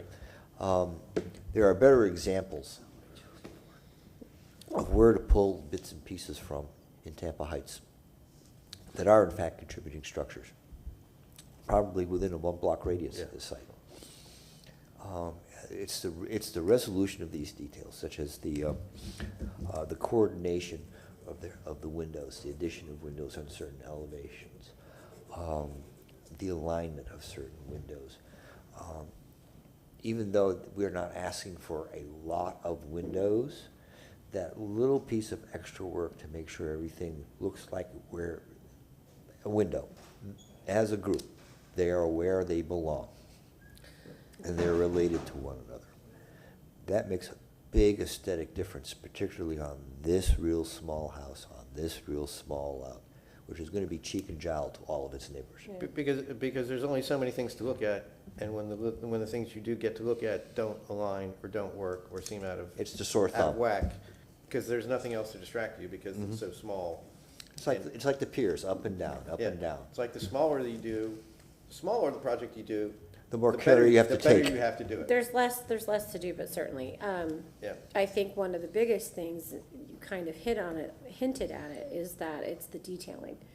There are some great intentions here. I think the project could be a really nice project, but I do feel that, especially the window inset, not understanding why it matters, and that,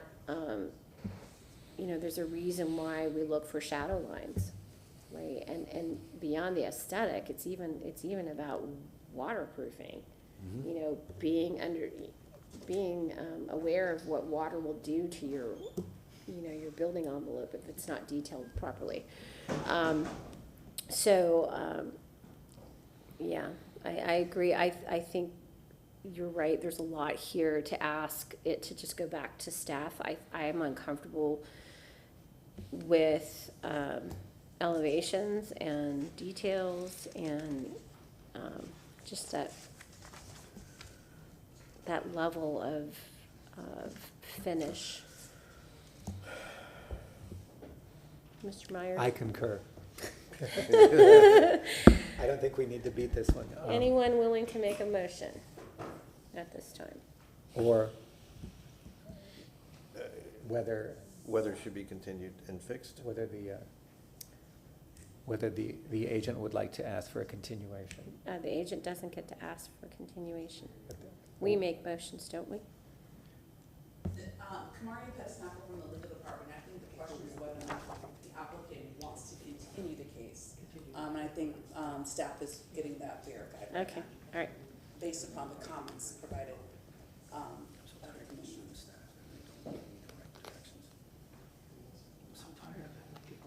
I know.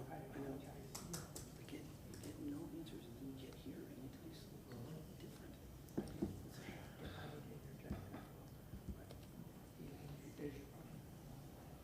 I know. Thank you.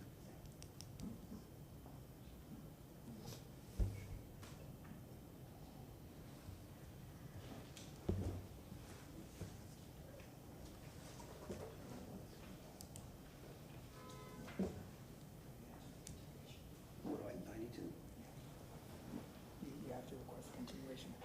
Go for it. Okay. I would like to request a continuation if I could. All right, And staff is saying the date for the continuation, if the board grants the approval, is December 5th. okay, thank you. Do we need a minute? We need a motion. I can't make a motion. All right, I move to grant a continuance for ARC 22-362 at 2303 North Jefferson Street, Tampa, Florida 33602, to the December 6th, 5th, 5th, public hearing at 6 PM. 5:30. 5:30 p.m. All right, these are in great. the year 2022. 2022. I'll second that motion. All in favor, please state aye and raise your hand indicating so. Aye. Aye. Motion carries. Thank you, sir. Thank you.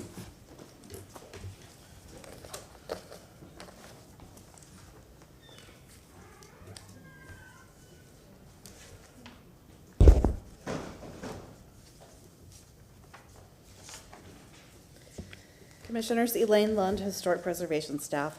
The next item on the agenda is case ARC 22-479/REZ 22-125 for the property located at 210 East Columbus Drive and 2702 and 2706 North Morgan Street. The request is for a rezoning recommendation from CI and RS 50 to a PD.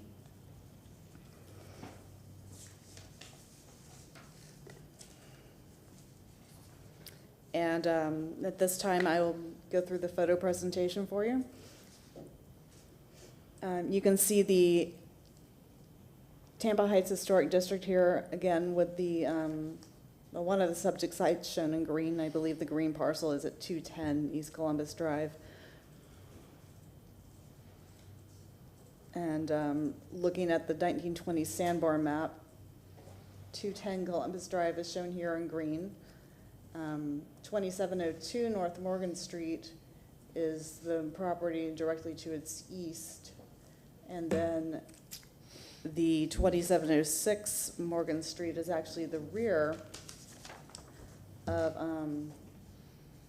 what was formerly a full lot here, so it's adjacent to the alley.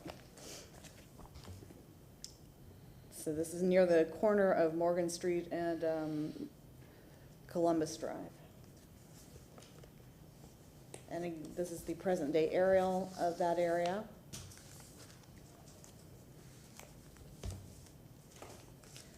This is looking at the lot at 210 East Columbus Drive. We're looking north into the lot. Looking a little toward the back of the lot, you can see the area where the there's a gate leading to 2706 North Morgan Street. So these parcels are contiguous by this small area where they connect. And then this is 2702 North Morgan Street, looking at it, looking north from Columbus Drive at it. This is the property just to the north at 2704 North Morgan Street. And the property to the west of 210 at 208 Columbus Drive. Turning around and looking across Columbus Drive, this is what you would see on the south side of the road. This is looking east along Columbus Drive and looking west along Columbus Drive toward Florida Avenue. And then once you're in the alley, this is the view into 2706 North Morgan Street, into that lot. This is a view looking north along the alley. You can see that it is in use and paved. And looking south along the alley back toward Columbus Drive. So that concludes the photo presentation. Have the agent come forward and present the PD request.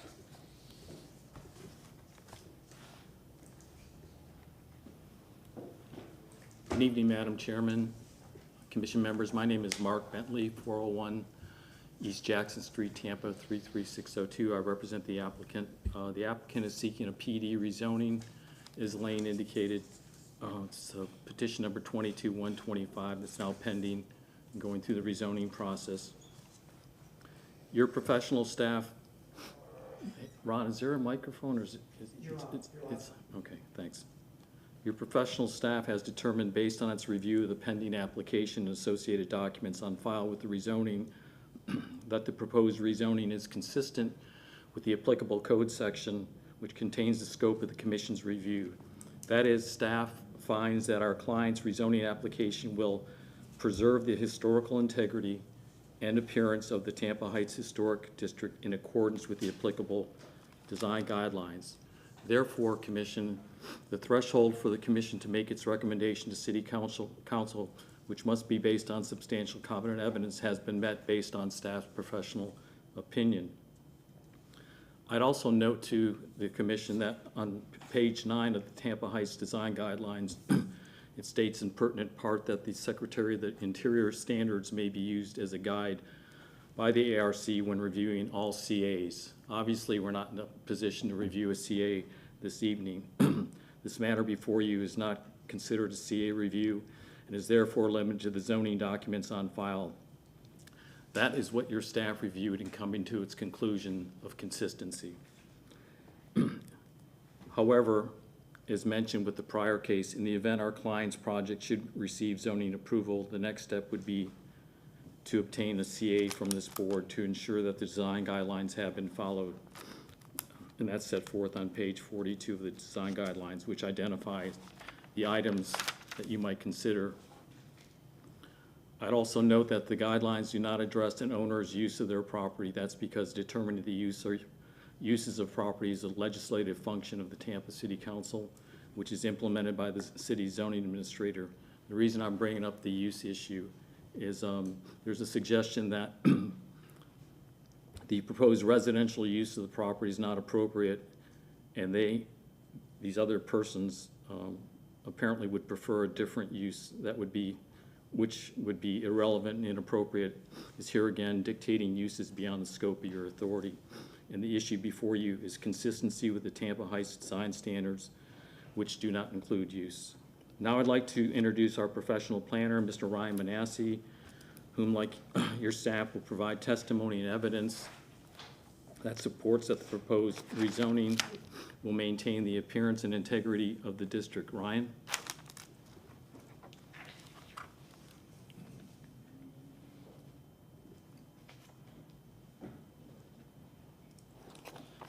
Good evening, Commissioners. Ryan Manassi, 401 East Jackson Street, the Director of Development and Planning for Johnson Pope, along with Mark Bentley. He's the representative's counsel. So before you, on screen is the site plan, and then the request before you tonight is a recommendation for the rezoning, specifically from the RS50 and CI zoning district to PD plan development for the residential single-family detached use, as well as the semi-detached use. Just to briefly go over the site plan, what I did there was I outlined the zoning lot in green to better show you where the perimeters are for the site. So these are 3 folio numbers, and we have the buildings outlined as A, B, and then C. And you'll see here along Columbus and then North Morgan Street. Okay, so first we'll go into A. A is for that single-family detached use. You'll notice the 2 parking spaces are provided to the north. And then going over to building B, you're gonna have the semi-detached use, which is customarily what we would just probably call a duplex. So it's where, defined under the code, is a sharing of the common side or rear wall. In this case, it'd be the side wall, so you have unit 1 and unit 2. And then to the rear folio, you have another detached single-family residential use. And just for clarity, that use is defined in the land development code as being 1 dwelling unit open on all sides. The dwelling unit is above the garage spaces, which are located underneath, and you'll see the outlined parking in front as well. There's 6 total spaces, 1, 2, 3, 4, 5, 6 provided, and then it's connected through this pedestrian pathway to these 2 units. So between the 1 unit here and here, and then the dwelling unit here, you're required to have 6 spaces, and that's what's provided. Additionally, Elaine pointed to some pictures that were obtained of the platted alley as well as being improved. So that's where the access will come off for this detached dwelling unit in the rear, as well as the parking for the 2 structures here. You'll also see on the site plan, we've ghosted the outlines of the buildings and structures that are immediately adjacent to our proposed rezoning, as well as a newer structure that was built relatively recently. So we're kind of sandwiched in between these 2 historical structures that have been in existence. Let me line this back up a little bit for you. So the elevations regarding the rezoning, there are certain requirements in the land development code which elevations are required for the rezoning application. First being the single family detached use per the code requires you to show north, south, east, and west elevations of the proposed structure of similar development type for all the uses being proposed. And then additionally in the code it talks about elevations being required for all other uses than single-family detached. So that one use that wouldn't be single-family detached would be this top elevation or building B. In that scenario, under section 27-136 of the Land Development Code, it talks about these elevations demonstrating compliance with section 27-136. However, in that same section, it talks about the adoption of these elevations as part of the rezoning application shall not be prescribed a specific architectural style. And obviously, as you're aware, just like the previous case you just heard, this would have to come back before you for a certificate of appropriateness. So when it comes to the rezoning world, they're looking at this just for the scale and height. The finite details will obviously still have to come back through before you, just as that previous case did. Now, let me take you, now if you would, give me a moment to explain again how we're meeting those requirements of 27-136. And that's specific to the rezoning process. There's certain guidelines that are outlined in the code that we have to meet in order to be considered for the rezoning. The project promotes the efficient and sustainable use of land and infrastructure. It allows the integration of different land uses and densities in one development. And to expand on that, there's different land uses. Obviously, this is CI on two of the lots and then RS50 on the other. And each one of those lots have different future land use designations. So that's where this directly applies to that. We're integrating different land uses, zoning districts to one planned development, one zoning lot. Acknowledge changing needs, economics, and consumer preference, and allows for ingenuity and imagination in planning. As you can see from the site plan that I previously had on screen, oops. I already took it off, but I'll put it back up. The site is uniquely shaped. This is one zoning lot again, and something I didn't point out, but I will now, is that you can see how this property line is actually not right up against the sidewalk. And that's due to a taking some previous time ago, and this property line actually continues at this angle through this property next door and the properties over here. So as you can see, this site is uniquely shaped. It's interesting to try to get these kind of design elements in such a site of this character. Going back to the elevations, let's see. This encourages flexible land development, which reduces transportation needs. It conserves energy and will maximize the preservation of natural resources, open space, green space, and historical sites. It promotes and encourages development where appropriate in location, character, and compatibility with the surrounding neighborhoods, the built environment, and the existing geography. It promotes a more desirable living environment, as well as promotes architectural features and elements which complement the surrounding community and enhance the overall quality of development. And just, I know I said this was building B, so this is your semi-detached use elevation. This is building C, so the 3 garages that are enclosed on the rear, on the bottom, and then there would be 3 spaces in front with the dwelling unit above. And then this is building A, customary single-family home. See with the wraparound, it has the porch that wraps around a little bit in the front near Columbus, and it's on the corner of Columbus and Morgan.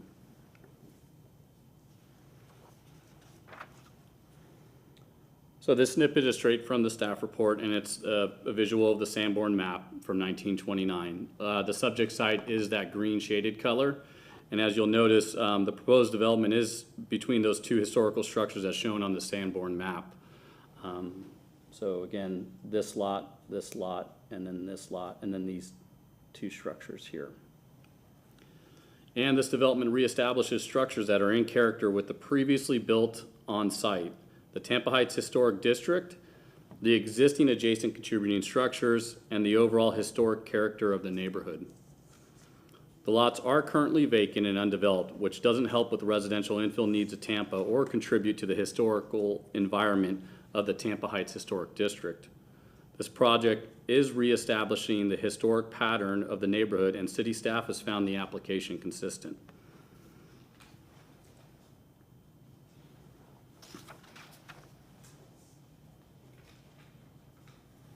And this is a visual straight from the Tampa Heights Design Guidelines. The Tampa Heights Design Guidelines mentions, in order to maintain the existing character of the Tampa Heights Historic District, new buildings should have similar massing and building form to the neighboring buildings. Regarding the proposed rezoning that we're presenting before you tonight, the structures show massing that is in form and reflective of its neighbors without replicating them.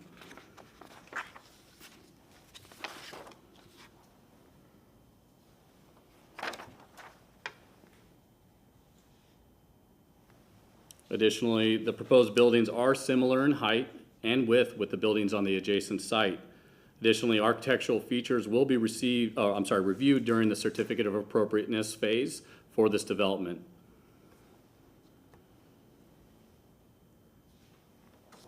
And I know Elaine had probably some better pictures than I did, but I just grabbed, this is the building immediately to the west of the subject site, 208 East Columbus. And this is the single-family home north of Building A.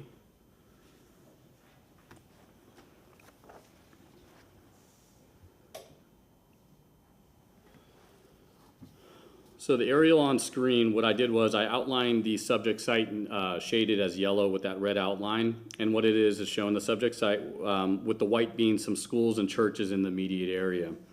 You remember those schools and churches are more of that residential character neighborhood. They're support uses to neighborhoods, customarily intertwined in these kind of residential developments in these block patterns.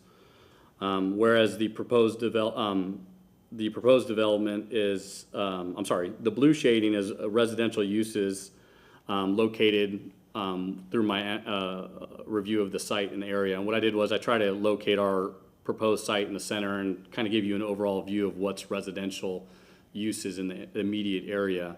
Those areas that aren't outlined in a color are commercial uses, whether they're vacant or existing commercial uses. That's where they're located along North Florida and Tampa Street and some. As you can see on the block here where our subject site is, when you start venturing into this neighborhood, this residential use is very compatible in character with the surrounding neighborhood, and it's appropriate in location. The proposed development further enhances, again, the residential character of the neighborhood and maintains a history of this corner by reviving the residential dwellings in a similar location as shown in the Sanborn maps. Again, the Sanborn map showed these residential structures, and this development merely proposes to reestablish some of that.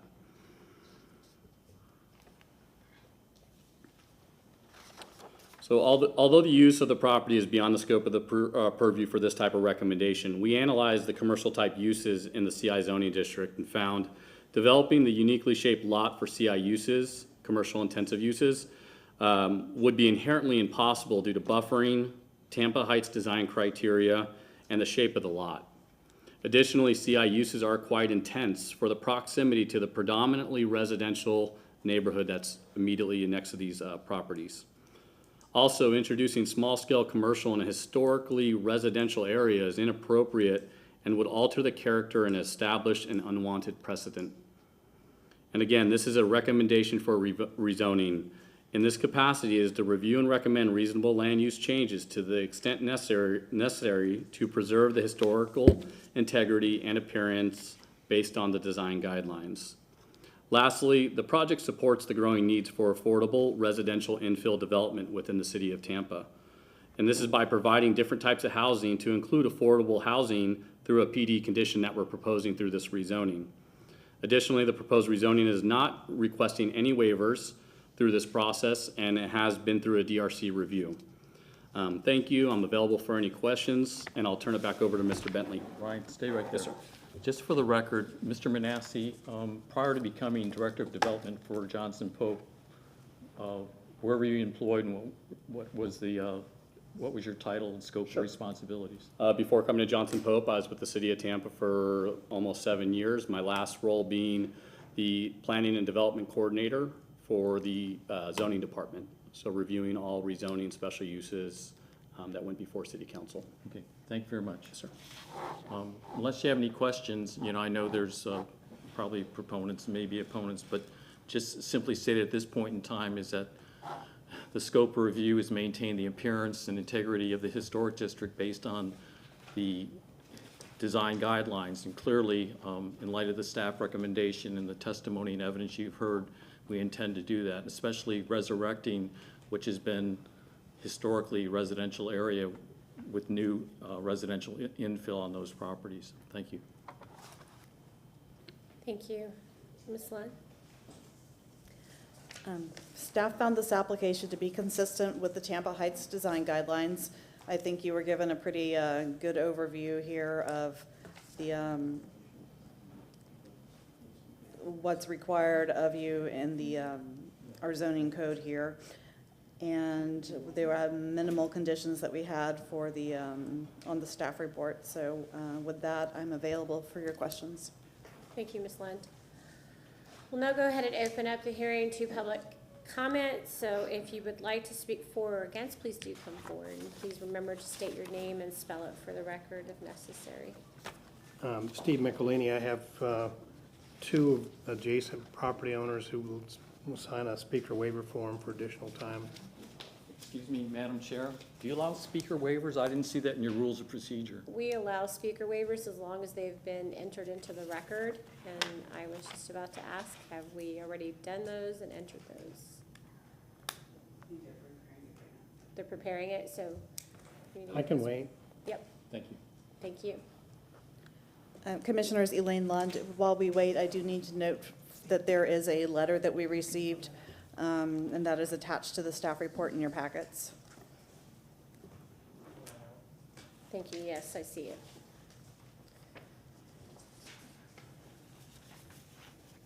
Are there any others that are waiving their right and giving their time to someone else in the audience?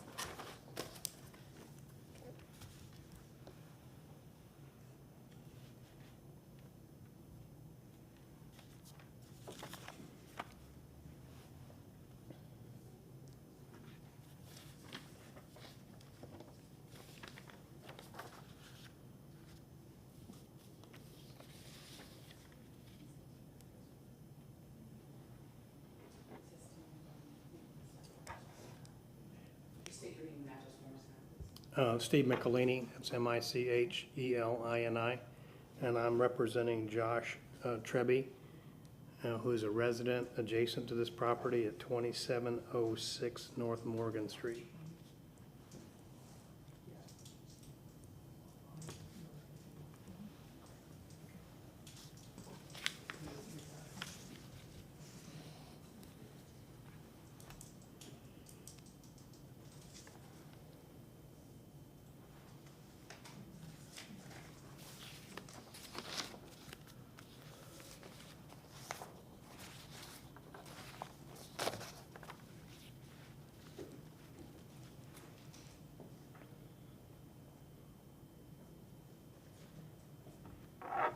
Commissioners, on this speaker waiver form, we have two people that are going to give their minutes up. One is Joshua Tebby, which is in attendance. Can you raise your hand, please? And the other one is Stephanie Albo. And she's also in attendance, yes, thank you. So by your rules, Robert's rules, for each additional 3 minutes that are given to Steve Michelini, he gets 1 additional minute. So instead of 3, he will have 5 total minutes. Understood. So who is Steve representing then, may I ask? The gentleman behind you. Okay. They're not the ones who signed the forms? Yeah, they just signed the form. Yes, they are the ones that signed the forms. So you can have a representative plus have your client sign the forms? I've never heard of that. Sometimes that happens. We have neighborhood associations that do that. Okay, thank you. It's within the ordinance. Thank you.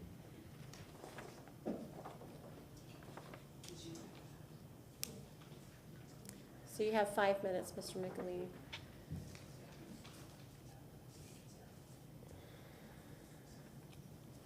Let me draw your attention that the applicant stated several times they were trying to reestablish a development pattern in the Tampa Heights area.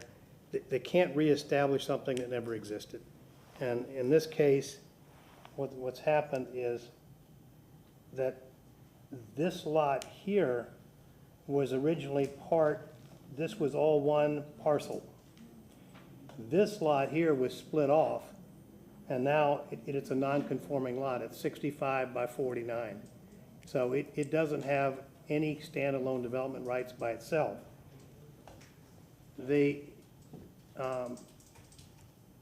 map that you showed from the historic development, there was one unit here, one house. There wasn't another house back here. And now you're converting this alley to a principal parking access for this parcel down here. And let me show you what that looks like. This is the parcel that was split off from this property.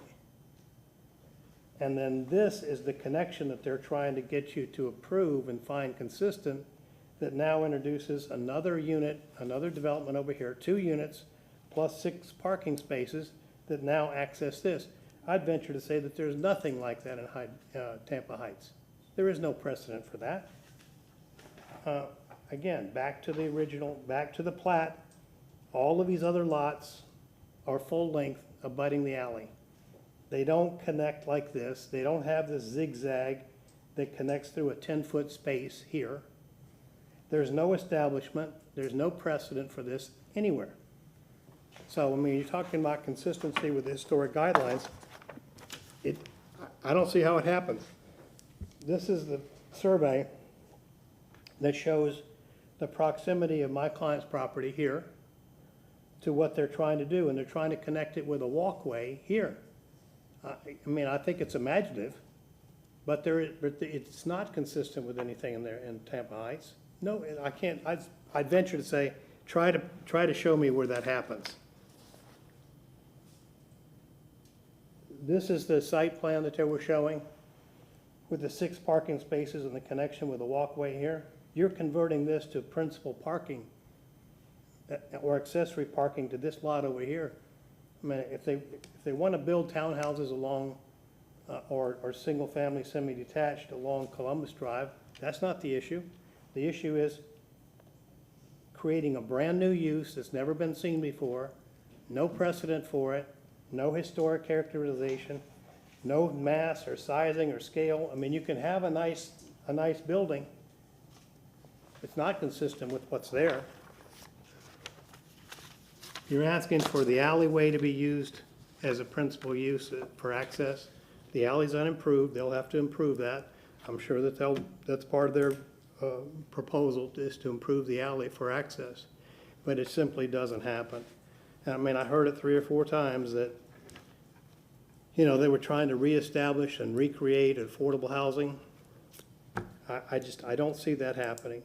The intensity cannot be met in the way that they have it planned. And I know that we have to go through a rezoning, so it's going to go there, and we'll be arguing that issue as well. But I don't see the consistency. I don't see how they can get up, and I don't see, well, I think the staff missed something here, but the project doesn't front a right-of-way. I mean, it's a secondary right-of-way at best, which those are alleys are characterized as secondary rights-of-way. But you're transferring parking as well as 2 units onto an alley, onto a piece of property that cannot meet the code for development in and of itself. The configuration is very odd. I mean, the applicant pointed out that it zigzags from one area to another. It simply doesn't exist. There's no precedent for it. There's no established pattern like that.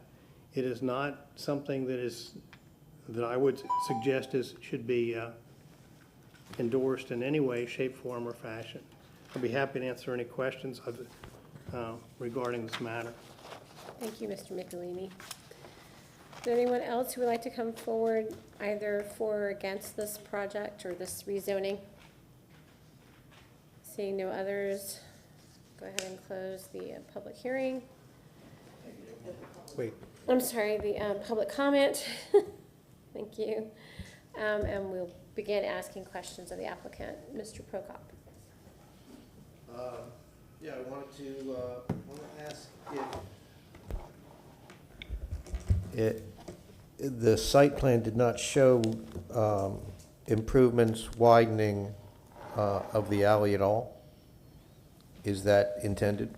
And is that a part of the documents submitted to us? This is what we filed as required with the city zoning department in connection with the PD. Go ahead, Ryan.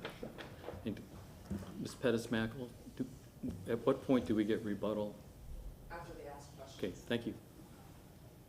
So currently, this has been reviewed by transportation. through the rezoning process, and we've been found to be consistent.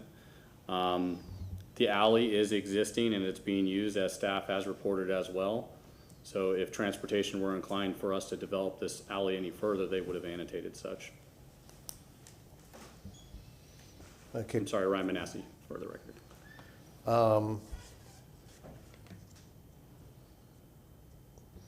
You put up a zoning map that you had colored blue considerably for residential use and yellow for your property and blank for commercial, okay? The current zoning of the two properties to the bottom, I can still consider these three properties, correct? They're not. They're three not- folios. They're three complete properties, yes. So the two properties to the bottom right in this plan are currently zoned commercial. Are you referring to these right here? No, in yellow. Oh, I'm sorry, yes. They're So currently, they're, the- they're, the- they're currently zoned commercial. Correct, okay? so there's a, Okay. just drawing this just to make sure. So there's like, this is one and then Right. right here. So this is Okay. commercial. And the property in the blue on the bottom left corner of your zigzag property, is that currently zoned residential or is it just under residential use? It's residential use. It's zone commercial intensive. It is zoned And commercial. it has like it's multifamily units. Okay, so There's it's, actually a structure to the rear of that, the picture that Lane showed of the front of the structure. right. There's So another structure. it is zoned commercial. Correct. Okay.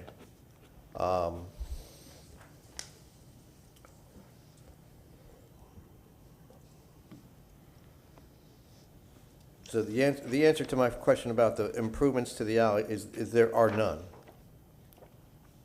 Currently, as is, the alley is being used, so we don't foresee improvements being made. If it was an alley that required to be improved, then transportation will annotate that through the rezoning process, and our applicant wouldn't be able to develop this property unless the alley was improved.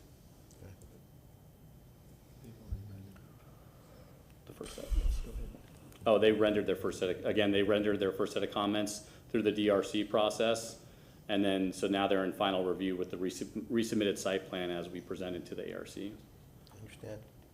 I don't have any other questions right now. Thank you, sir. In a follow-up to that, in the initial review, did they know that the intent for the upper parcel, the RS50 zoned parcel, was to have that much parking use? Yes, So they had seen a plan with 6 spots? correct. Okay. Mr. Sutton? Let's leave this drawing up here for a moment, please, and I'd like to revisit a part of a question from before. Originally, walking into this from day one, these were 3 individual parcels, correct? From day one, Well, the original plat. When you got involved with it? There's one zoning lot. So there were, when we got involved, there's 3 folio numbers for the parcels as identified, one of the other commissioners alluded to. So there's a zoning lot here, there's a zoning lot here, and then there's a piece of this other lot. Now this plat actually cuts over here, the original plat. So this is cut up from a lot here, from the original plat, and then another lot here. What we're proposing through this PD rezoning process is to treat this as one zoning lot. The reason for that. You're conjoining these lots. Correct, because there'd be no way to develop that property. This is the best way to develop the property is through the rezoning process. This is what the PD is entailed for, uniquely shaped lots that otherwise couldn't be developed through other means. So for practical purposes, then, by conjoining all of these 3 lots together in one within this PD, you, if you will, breathe some life into your C site, because basically that's landlocked on an accessible alley, rendering it largely undevelopable. Correct. I mean, without applying strict guidelines from the land development code, I mean, the lots are connected here. I mean, you could bring in 2 lots and try to develop them, but as you stated, I mean, it makes it a very unique situation to actually make this site work as one. And this is the best and use that we can present to you where it's appropriate in character with the neighborhood as well. This looks like an interesting HOA you're proposing. I just want to confirm, currently, all three lots sit independent of one another within the plat records. Is that correct? No, within the plat itself, it would be, I mean, the plat is, you know, from the 19, Their common ownership, so all joint. okay. Each parcel is independent of one another currently, correct? They have not, there hasn't been a conjoining at this point. Madam Doing Chairman? that through the PD. I can't cite you the code section, but the way the city handles this is that when you have a substandard lot and another lot, once you join those under common ownership, they merge. So this is essentially one lot by virtue of the fact they're I'll say all three under Because they're all common. owned by the same entity. Yes, ma'am.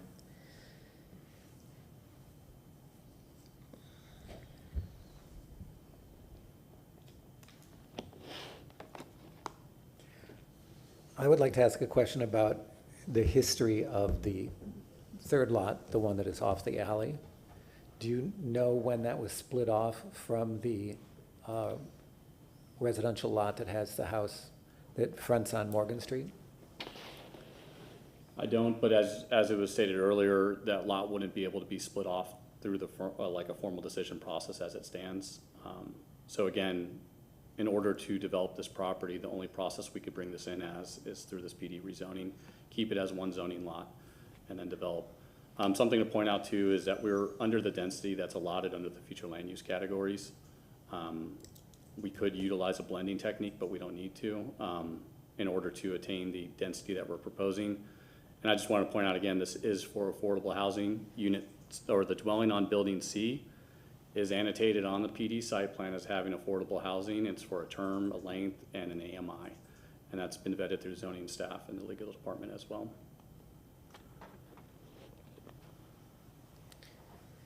It is interesting to us, well, it is interesting to me what the history of that lot is, because at some point it was established for some reason.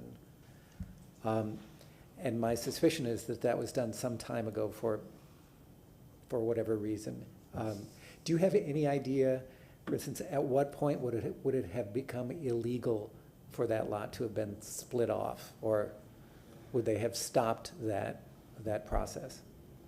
Well, to determine certification for a legal non-conforming lot, I think there are two dates, critical dates, and Ryan can correct me if I'm wrong, Mark Bentley once again, is 1956 or 57, and also the effective date of the city's adoption of its comprehensive plan in 1989. So they would be, assuming they were legal at that point in time, they would be considered legal non-conforming lots, okay? And you can see historically, and this is like South Tampa too, is people cut up lots, and you got these essentially illegal lots. I mean, let's boil it down. Unless they pre-existed those dates, and Ryan, if I'm wrong on those, and here again, I don't want to misrepresent something to the commission, but I think it's 57, 56. I believe off the top of my head. I agree, off the top of my head. So this is, in other words, this is a lot that has been in existence for a long time, for some reason, we don't know.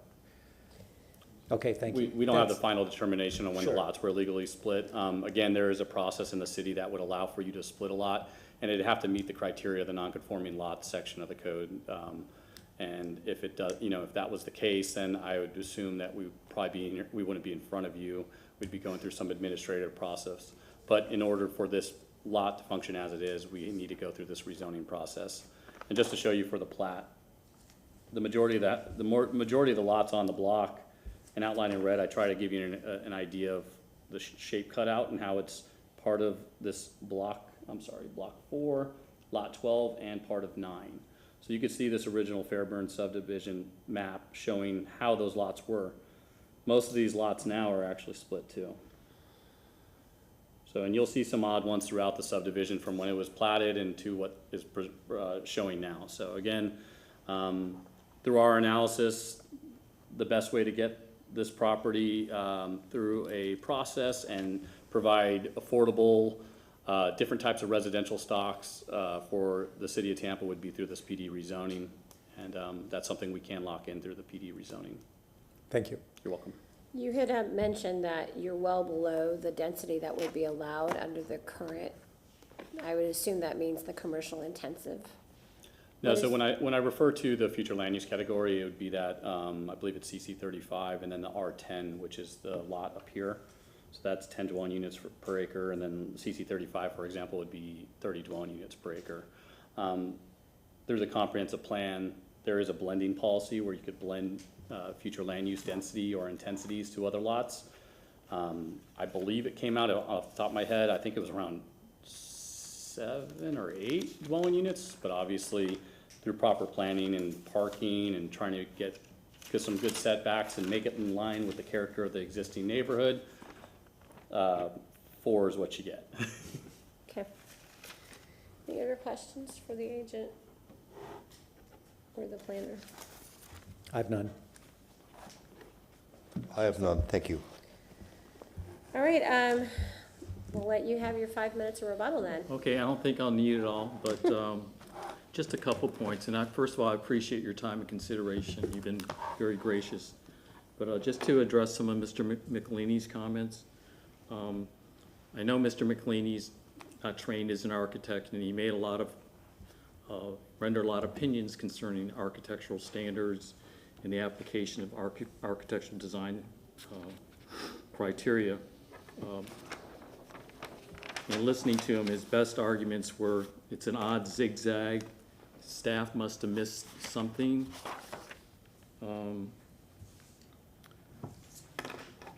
And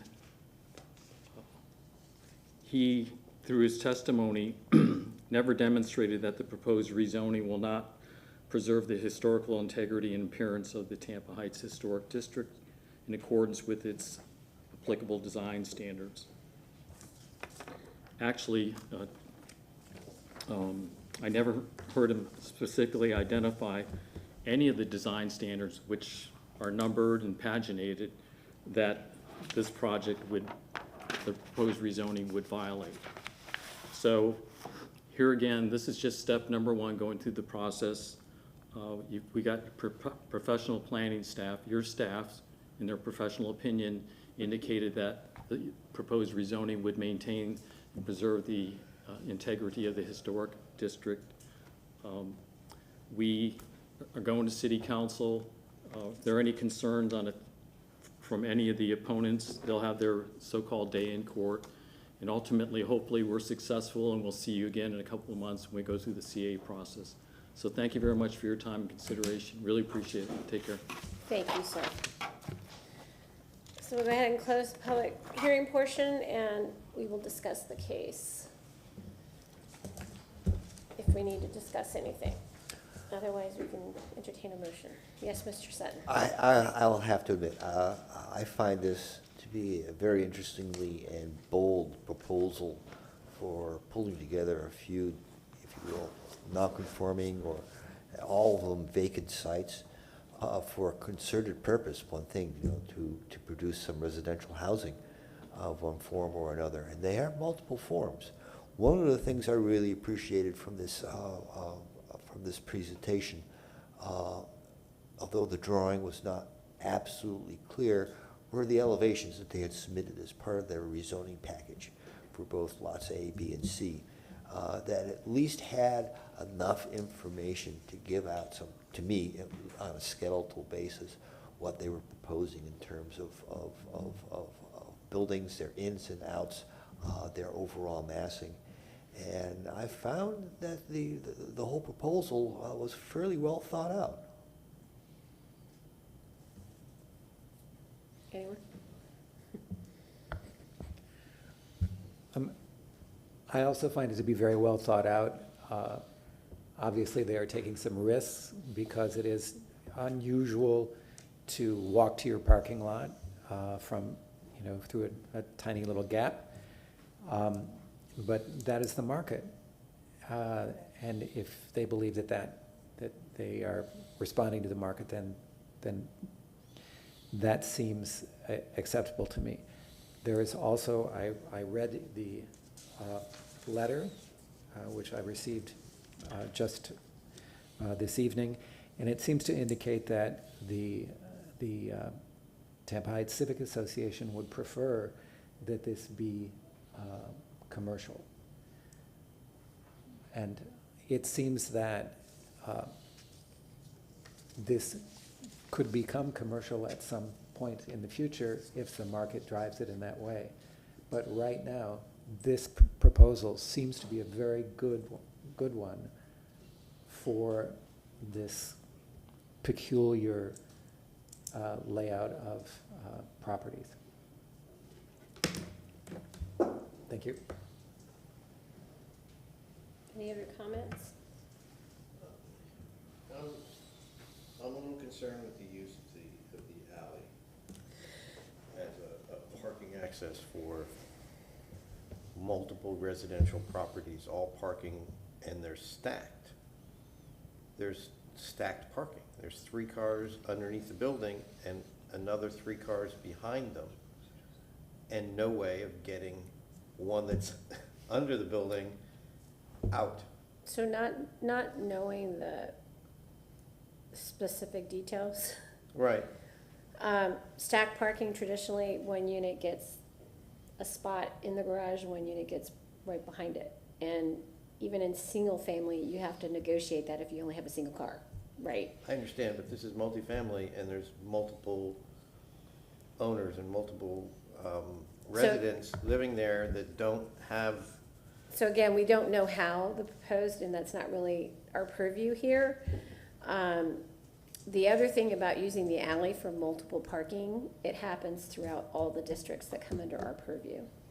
So I would argue that there's historic precedent. I think the squeamishness is most likely because the property where this is being proposed, the RS50 parcel, is immediately behind another home. And if the lot had been contiguous and stayed contiguous, this would be a moot point because it would more or less be an accessory unit. Now there's that condition of, well, it's,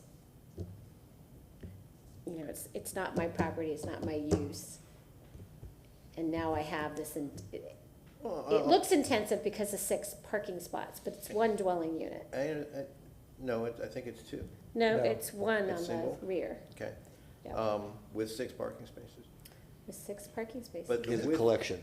The width of the alley was also a concern. Photographs that we saw that were shown. I think a lot of that has to were- do with maintenance, right? I- It says I 12 and don't a know. half improved on the drawings. It said 12.5. But the paving is nowhere near that, and there's no improvement anticipated. So- I'm just bringing it up as a discussion point. you know? Again, transportation reviewed it, though. Transportation's initial review had no comments regarding the condition of it. So we have to base what we, Well, I'm basing it on photographs shown and, you know, what it looked like. And it looked like, you know, something a bicycle and a golf cart could get down, but not really even a car. And that's why I asked about, you know, whether there was any improvements, you know, anticipated and whether the pavement would be widened or extended or anything else like that. I brought that up as part of the Well, PD. that actually might be more of an issue under the CA, which will come at some point in future time, when, you know, when these proposals become I just not wanted to- necessarily reconfigured, but redetailed to market. Right, and I just wanted to bring it up for discussion, because I think it's a part of the PD that I can find a little question on. you know, Sure. That I could question. I think there's a little bit of issue in discrepancy between what zoning says these properties are supposed to be and what their uses and historic uses and what their proposed uses.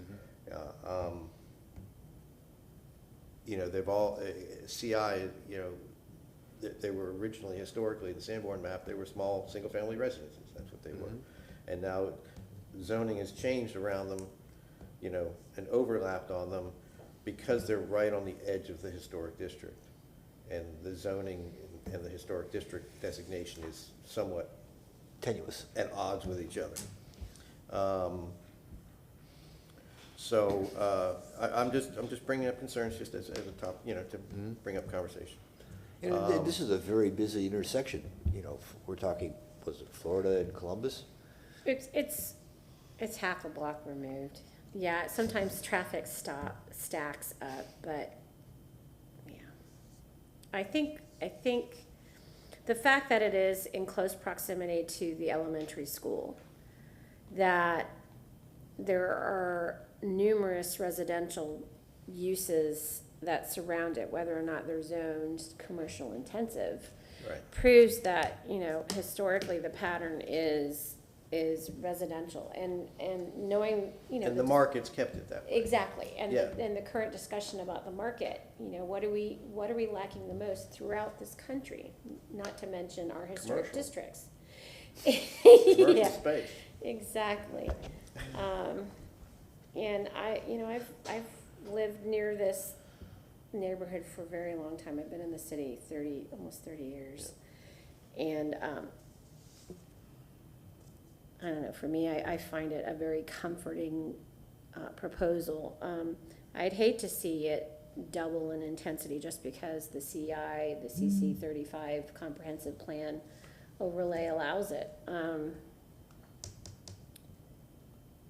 don't know. Although commercial with, commercial on the ground floor with residential upstairs. Yeah, is not absolutely. a bad urban development pattern either. It's not, You know? we just have it already, and it's not being used a whole lot, so. And we have so very In little this- of it in this in area. Tampa to begin with. In this area of the historic district is what I'm Yeah. speaking to specifically, so. Okay. All right. Any other comments? Dan. I have no further comments. Anyone wish to make a motion at this time? Remember, this is a recommendation to city council.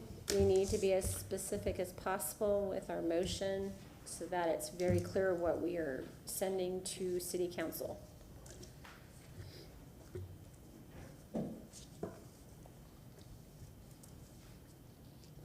Can I read the right one? It's, right underneath this last red one. Oh, wait, sorry. Yeah, it's right here. Sorry. Recommendation? Recommendation, second Yep. to the last. Mhm. Didn't have my glasses on. But By the way, I have no conditions. Does anyone have any conditions? I have no conditions either. I just wanted to make certain that everyone was. Okay. in I concurrence. move to recommend the city council approve ARC 22-479 rezoning REZ 22-125 for the properties located at 210 East Columbus Drive, including 2702 and 2706 North Morgan Street in the Tampa Heights Historic District, for the proposed rezoning from CI and RS 50 to PD without condition. Have a second? Can he finish his motion on why he's making the Oh, for the reasons? for the reasons that, I'm so sorry. Excuse me. Yes. For the reasons that the application is consistent with the City of Tampa ordinances, Chapter 27-113, A, 2, and J, per plans dated October 10, 2022. Have a second? I second the motion. All in favor, please state aye and raise your hand indicating so. Aye. Aye. Motion, nay, please say. Nay. Motion carries 3-1. Thank you, Commissioners. Thank you.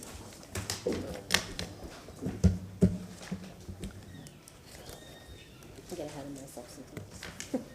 Good evening, Commissioner Staff. Ron Vila with Historic Preservation. Did you want to take a 5-minute recess, or did you want to get into the last one? Let's do it. Recess for 5 minutes, please. I don't know, legal left and I really. Real quick. Should take a break. Thank you, sir.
Commissioners, the last case we have, Ron Vila, staff with Historic Preservation, is ARC 22-480. This is for the address of 829 South Willow. This is in the Hyde Park Historic District.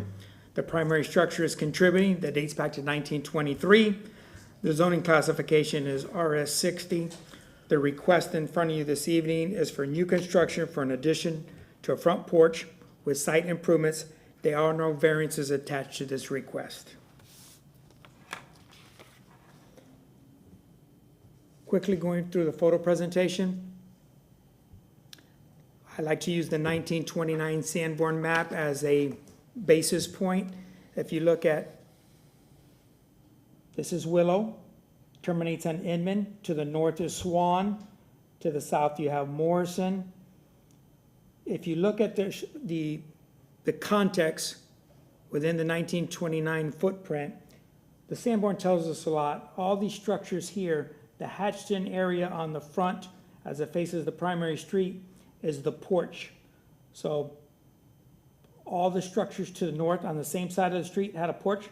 Property in question does not have a porch, has a sunroom that will be reflected in the photos. And as you terminate the block before the orientation changes, it does have a porch as well. When you jump over the street to the east side of Willow, you see all the structures do have a street. That is the fabric and the feeling within the Hyde Park as a front porch community. This structure here did not have one, so that's the reference. Looking from above, you see the tree canopies, but once again, you have Willow. I'm focusing on the front because that's where the request is. You see some of the structures that are more proud of the structure in question, and that will be reflected on some more of the photos that I show. This is a contributing structure that dates back to the early 1900s, has the linear walkway, and it has this architectural element that receives the pedestrians as they come in, but no porch. It does have the sunroom to the south side.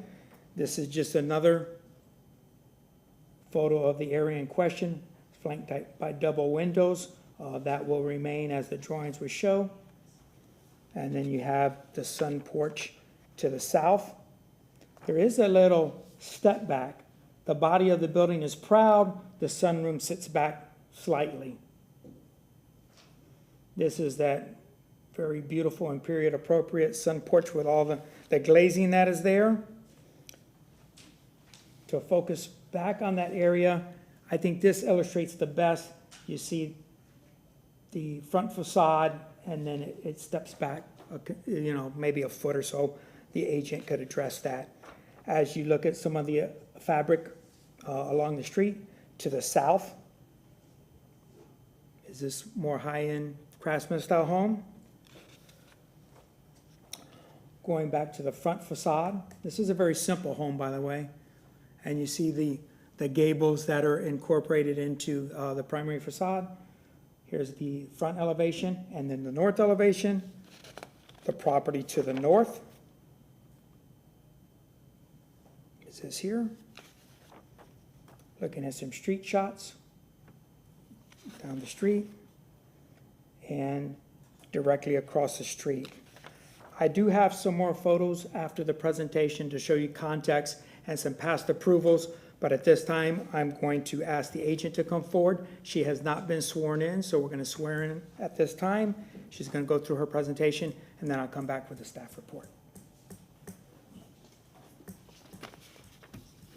You solemnly swear or affirm that the testimony you give today is the truth, the whole truth, and nothing but the truth? I do.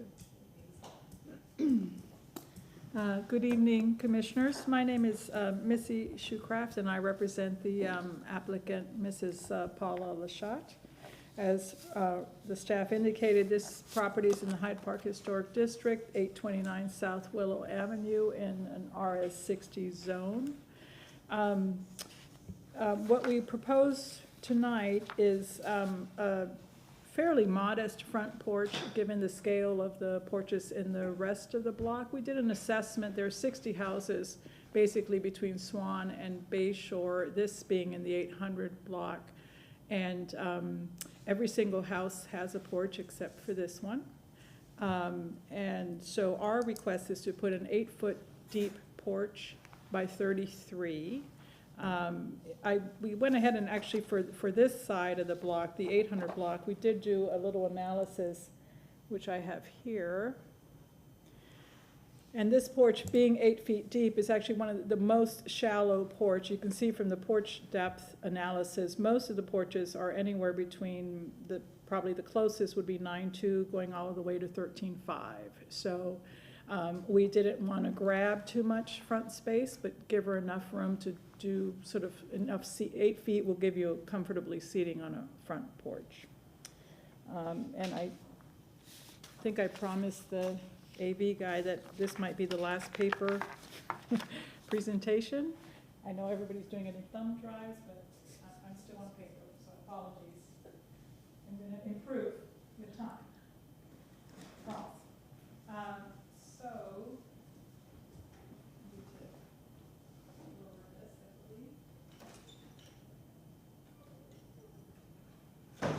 Anyway, I hope you get the gist of it, but this is the existing site plan. So this house is on the west side of the 800 block of Willow. Presently, it has a covered pediment over a brick stoop with brick steps and a brick sidewalk and also a brick knee wall. We believe that the brick is probably not original, but we're going to continue that because everybody else has concrete on the, oh shoot, now this. Everybody else has concrete sidewalks and concrete knee walls, but this property shows brick. We don't believe it's original, but we're going to continue that vocabulary.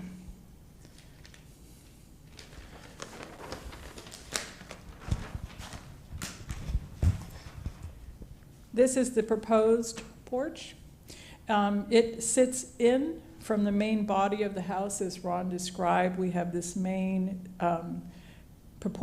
main block, basically, with the sunroom sitting back, and then our porch is going to come in on the sides, which is something we typically do in the historic districts to respect the original corners of the house. It will have 1, 2, 3, 4 round columns on the front of the house, followed by 2 further out that are going to support a pediment that we're going to pull out essentially from the main shed roof, which is here, and then have 2 welcome walls, 2 steps down back to the sidewalk. And as I mentioned before, the depth is 8 feet and it's by 33, and most of the neighbors go at least 1, possibly 2, 2.5 feet further into the front yard.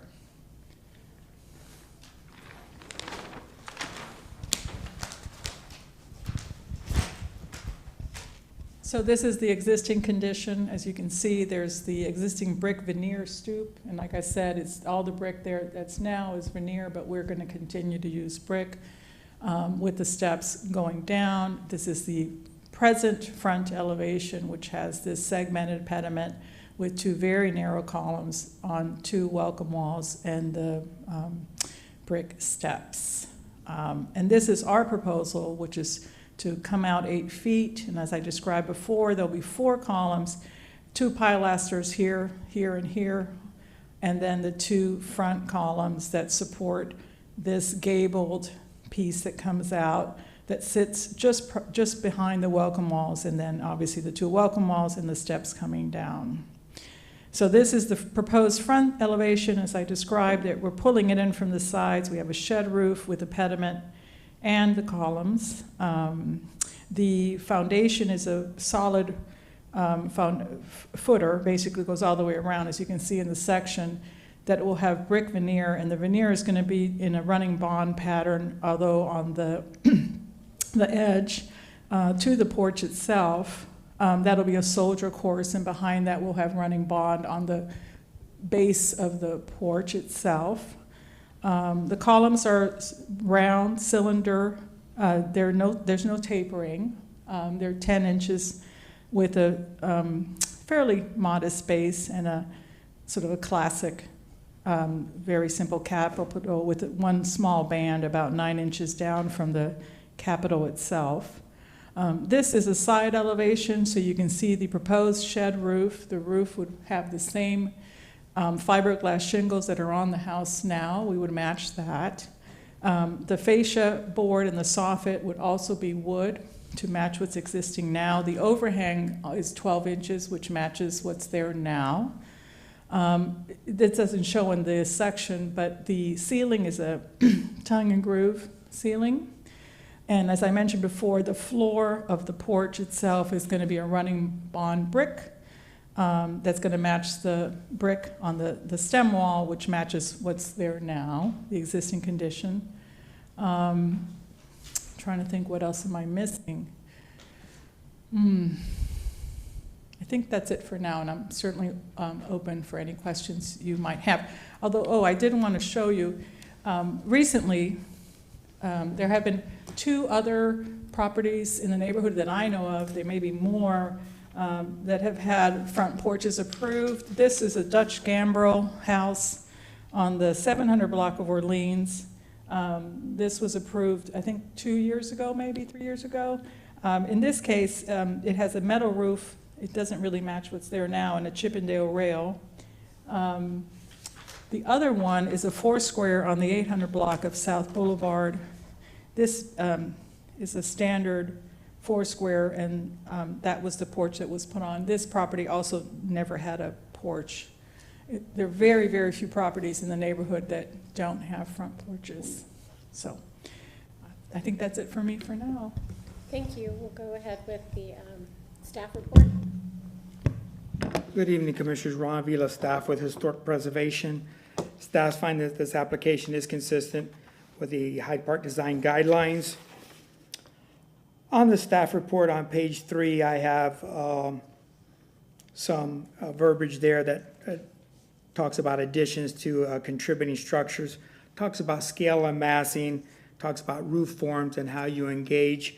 This is in the front, so we want it to be as simple as possible and airy, not taken away from the simplicity of the house that's already there. It also talks about, in the Secretary of Interior standards, limited the size and the scale with the relationship of the building that's there. I had spoke that I was going to share some photos with you to kind of elaborate what the request was. This is moving back to the subject site. This is looking at the front facade, looking down the same block face to the south. Property in question is here. You see if the porch was brought out, that it would be in line with the property to the south and the rest of the block. And as you turn around to look to the north, property in question is here. And then the porch and the front facade, as you look to the north, is here. While I was out there taking photos, just directly across the street, and this is from the master site file. This is looking at the building directly across the street, and you see the footprint that's articulated in the drawing. And then this was added in my tenure with the ARC. I wanted just to show this, that this was an addition prior to the ARC being here. And when they added on behind the Ribbon Drive, so the vehicle could not continue to an accessory structure. So in having the truncated drive aisle, the ARC approved a front addition that's usually not customary, but because of other sins, sometimes you end up with a Frankenstein. I did not know Missy was going to show some of the structures that I'm going to show now, but this is the Sanborn map from 1929. This is to show past actions from the ARC. This is on 718 Orleans, property that the ARC reviewed and approved the front porch is this one here. Prior to it receiving the front porch, this was the front elevation with kind of an entry feature that is something that we're looking at today. And then midway through construction, this is in January 21. This is showing the front porch that was added on with that architectural element to receive the pedestrian. This is looking at that addition with that block face, how it's in line, and the ARC took that in consideration as well. The next and this will be the last one that I show. This is on 849 South Boulevard. Once again, you see the block with the hyphen porches in the front. 849 did not have a front porch. It was reviewed by the board. This was the contributing structure prior to it receiving the front porch. This was the approved plans as it sits today. And this is in alignment with the block face. This is on Boulevard looking towards Bay Shore. You see the water in the background. And this is 849 with the addition in line with the block face looking to the south. That concludes my staff report, and I'll be here to answer any questions. Thank you, Mr. Vila. I don't see anybody in the audience, so I would assume there's no public comment. So we'll go ahead and move on to questions from the commissioners, starting with Mr. Sutton. Thank you very much. Ms. Schoolcraft, I have a question about your front porch. I understand what you're doing with the general massing on the whole bit. That there's one little piece of the characteristic of your elevation that kind of stuck out to me. And I'm wondering if you can explain to me how you got there. The original building has, what I could say is it has this airiness to it. And part of it is the nature of its entry pediment.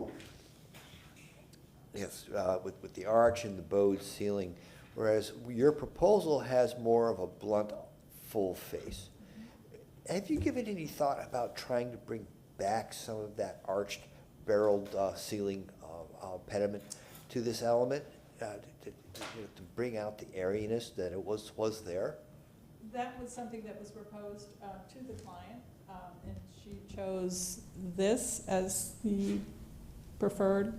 However, from our perspective, this would be just fine as well. Like, we wouldn't have any issue with it. What we were looking at is, obviously the design guidelines talks about proportion, massing, scale, rhythm, all that. From our perspective, we could very easily modify this to do the arch segmented pediment. That wouldn't be an issue at all. Or either that or a peaked ceiling. Or a peak ceiling. Now, the peak ceiling for us would be a little more complicated. It's something you would see probably in a Craftsman, and you would have, cross ties and all that. Here the arch This is a probably colonial more revival, and so it's either, you're sort of, as you know, you're kind of limited in the colonial revival, so there's not a lot of imagination with those buildings. And so it's kind of, in my experience, it's like this or that. And like I said, the client preferred this, but we could easily do that. We don't think it would affect the massing, scale, rhythm, proportions of what's being proposed. I was interested in this story. Thank you There very you go. much. I'm sorry I went on. I know it's late. Mr. Prokop? I have no questions. Mr. Myers? You have a lot of detail about the porches and the numbers of constructions. You gave a number for, they're like 60 houses.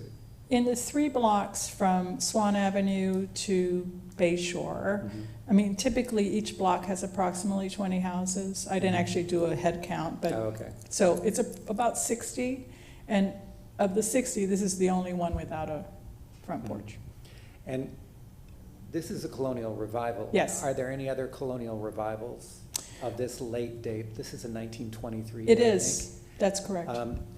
Are there any other colonial revivals of that late date?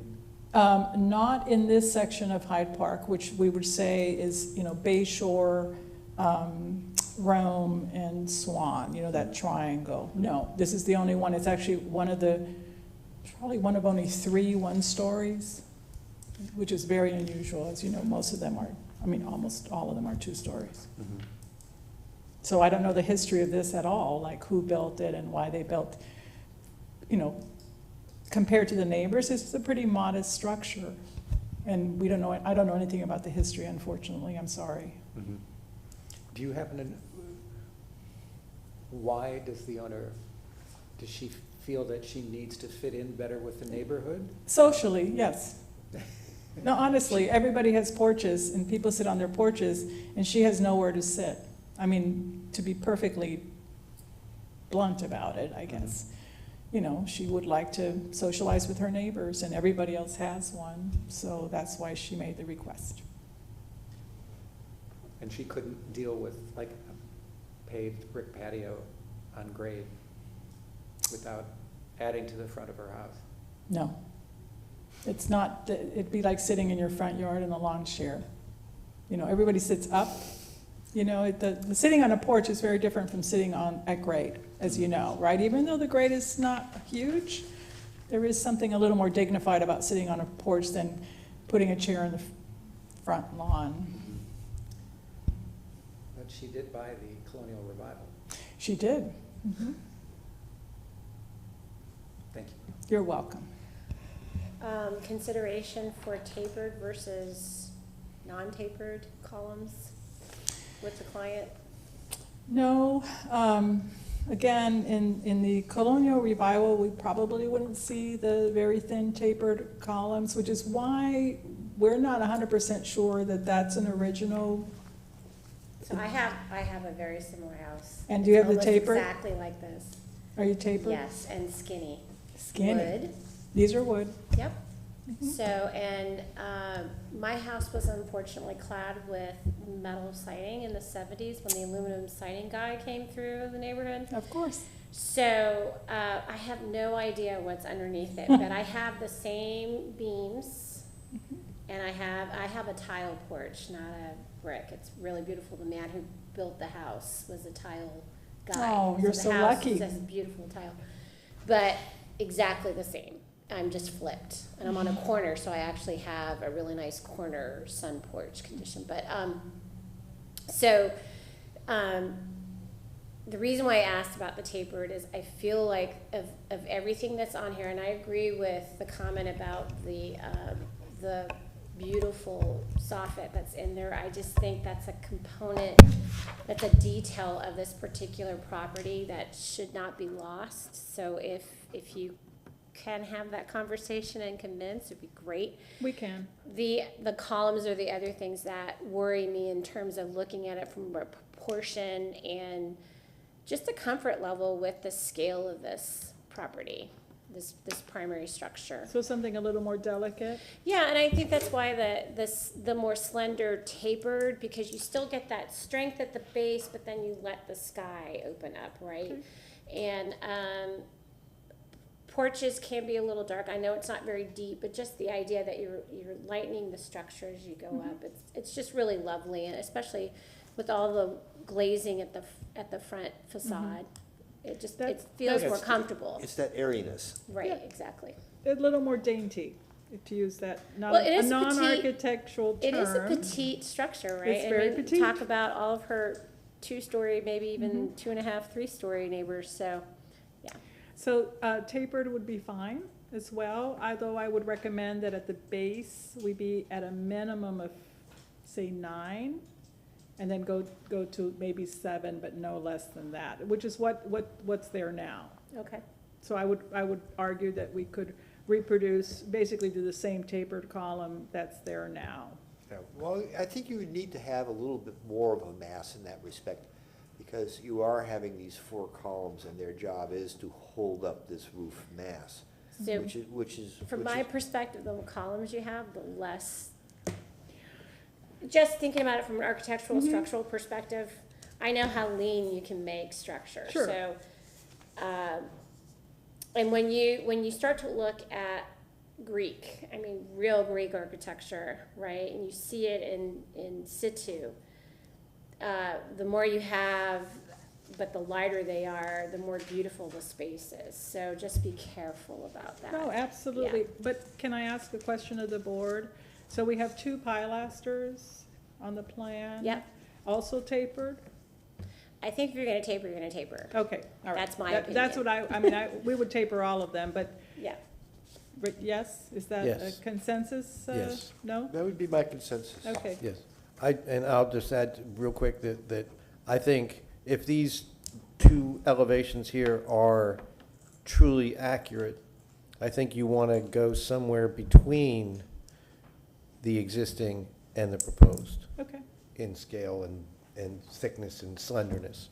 Somewhere, the two in the existing look a little too slender, and the four in the new look a little too stout and fat. That was our, when we looked at it, the ones that are there now look really tiny, and so maybe we went a little too far, but we're happy to taper, and we can taper the pilasters as well as vault that first pediment entrance.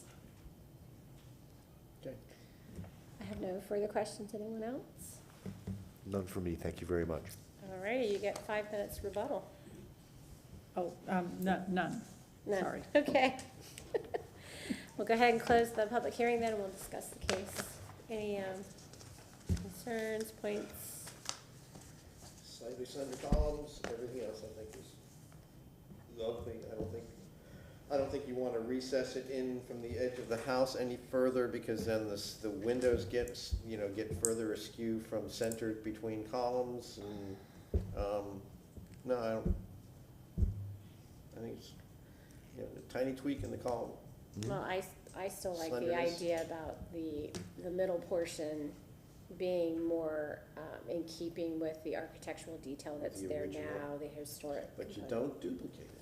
You don't want to duplicate the You historic also, you want to construct a new addition so that there's the least possible loss of historic material, so that character defining features are not obscured, damaged, or destroyed. So you want to bring that portico forward? It's not And the same reuse size, it? it's not the same size. Is it not the same size? It looks like it's the same size to me. It is. It is. It is? Yeah. Yes, it is. See, the fatness of the columns, See, the that's thickness what, of the columns change the feeling of the proportion. that's why I said be careful with the size of those columns, because Yeah. it changes the feel of that house. Yeah. So delicate is, I mean, if you could remove that portico and attach it to the front of the new porch. I don't know that you need to necessarily specifically the historic pieces, but in some way recreate that sense of space. The thing about what you were saying about it being airy, it's a Baroque motif. It actually is. When you break the plane of the ceiling and you let the sky move, and so you get the line, and I know it's doing that because it does it on my house, where the beam comes out and the crown of the Capitol comes out, and you see just the tiniest hint of the ceiling, the soffit. And I can imagine with this, because I don't know if I have this underneath all that aluminum, but I've seen this in Baroque, because I spent some time in Italy, lucky me, when I was a graduate student. But when you see that, and you see that in daylight, and how light hits that, and the ceiling seems to almost move, that is what I imagine that detail is like. I mean, the photos we have, I don't think do justice to, even though it's a small element, it's an important element.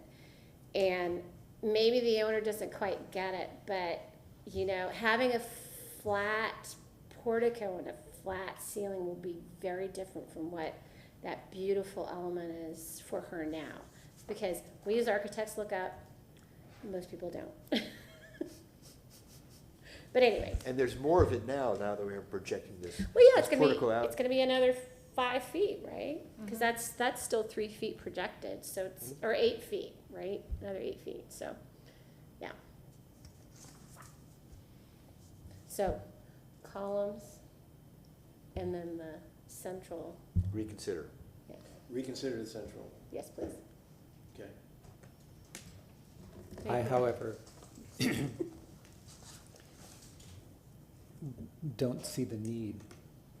And this is a colonial revival house, and it is and it is not a southern colonial revival of any sort. It is a very northern little house. And so it had a very poor connection to the outside and the front, and it was an outlier in its neighborhood. And so I feel that because we are trying to maintain that neighborhood fabric, principally along the streets, and again, in my considered opinion, that it really needs to continue its difference. And perhaps the owner could get a higher stool and still sit on the brick patio. But I say that, but this is a very well-considered addition, and I can see that it has 3 yes votes. We don't know. So, or I'm thinking that it might, but I do not feel that it is a necessary addition to the, and it's on the front of the house. Thank you.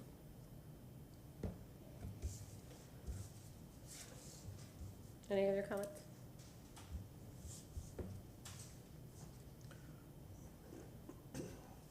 No? Anyone willing to make a motion then at this time?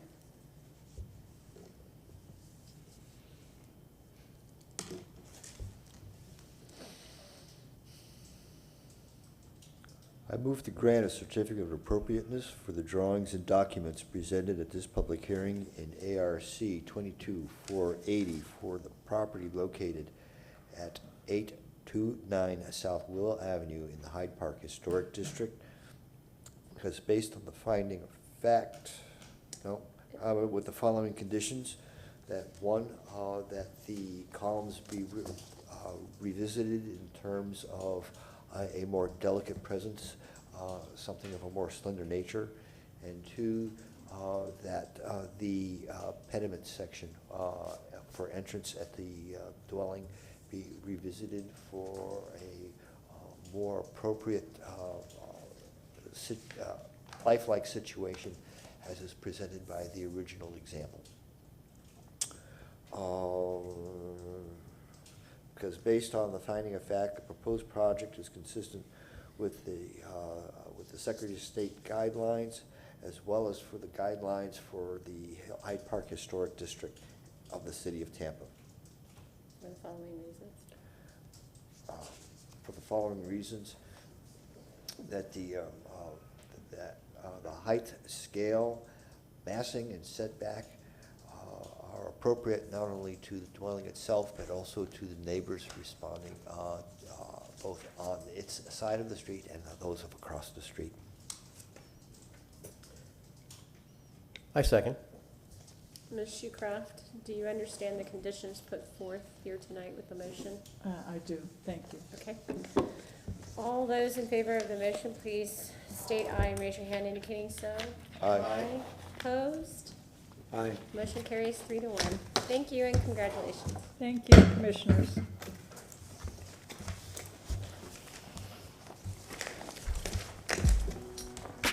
Yes, sir.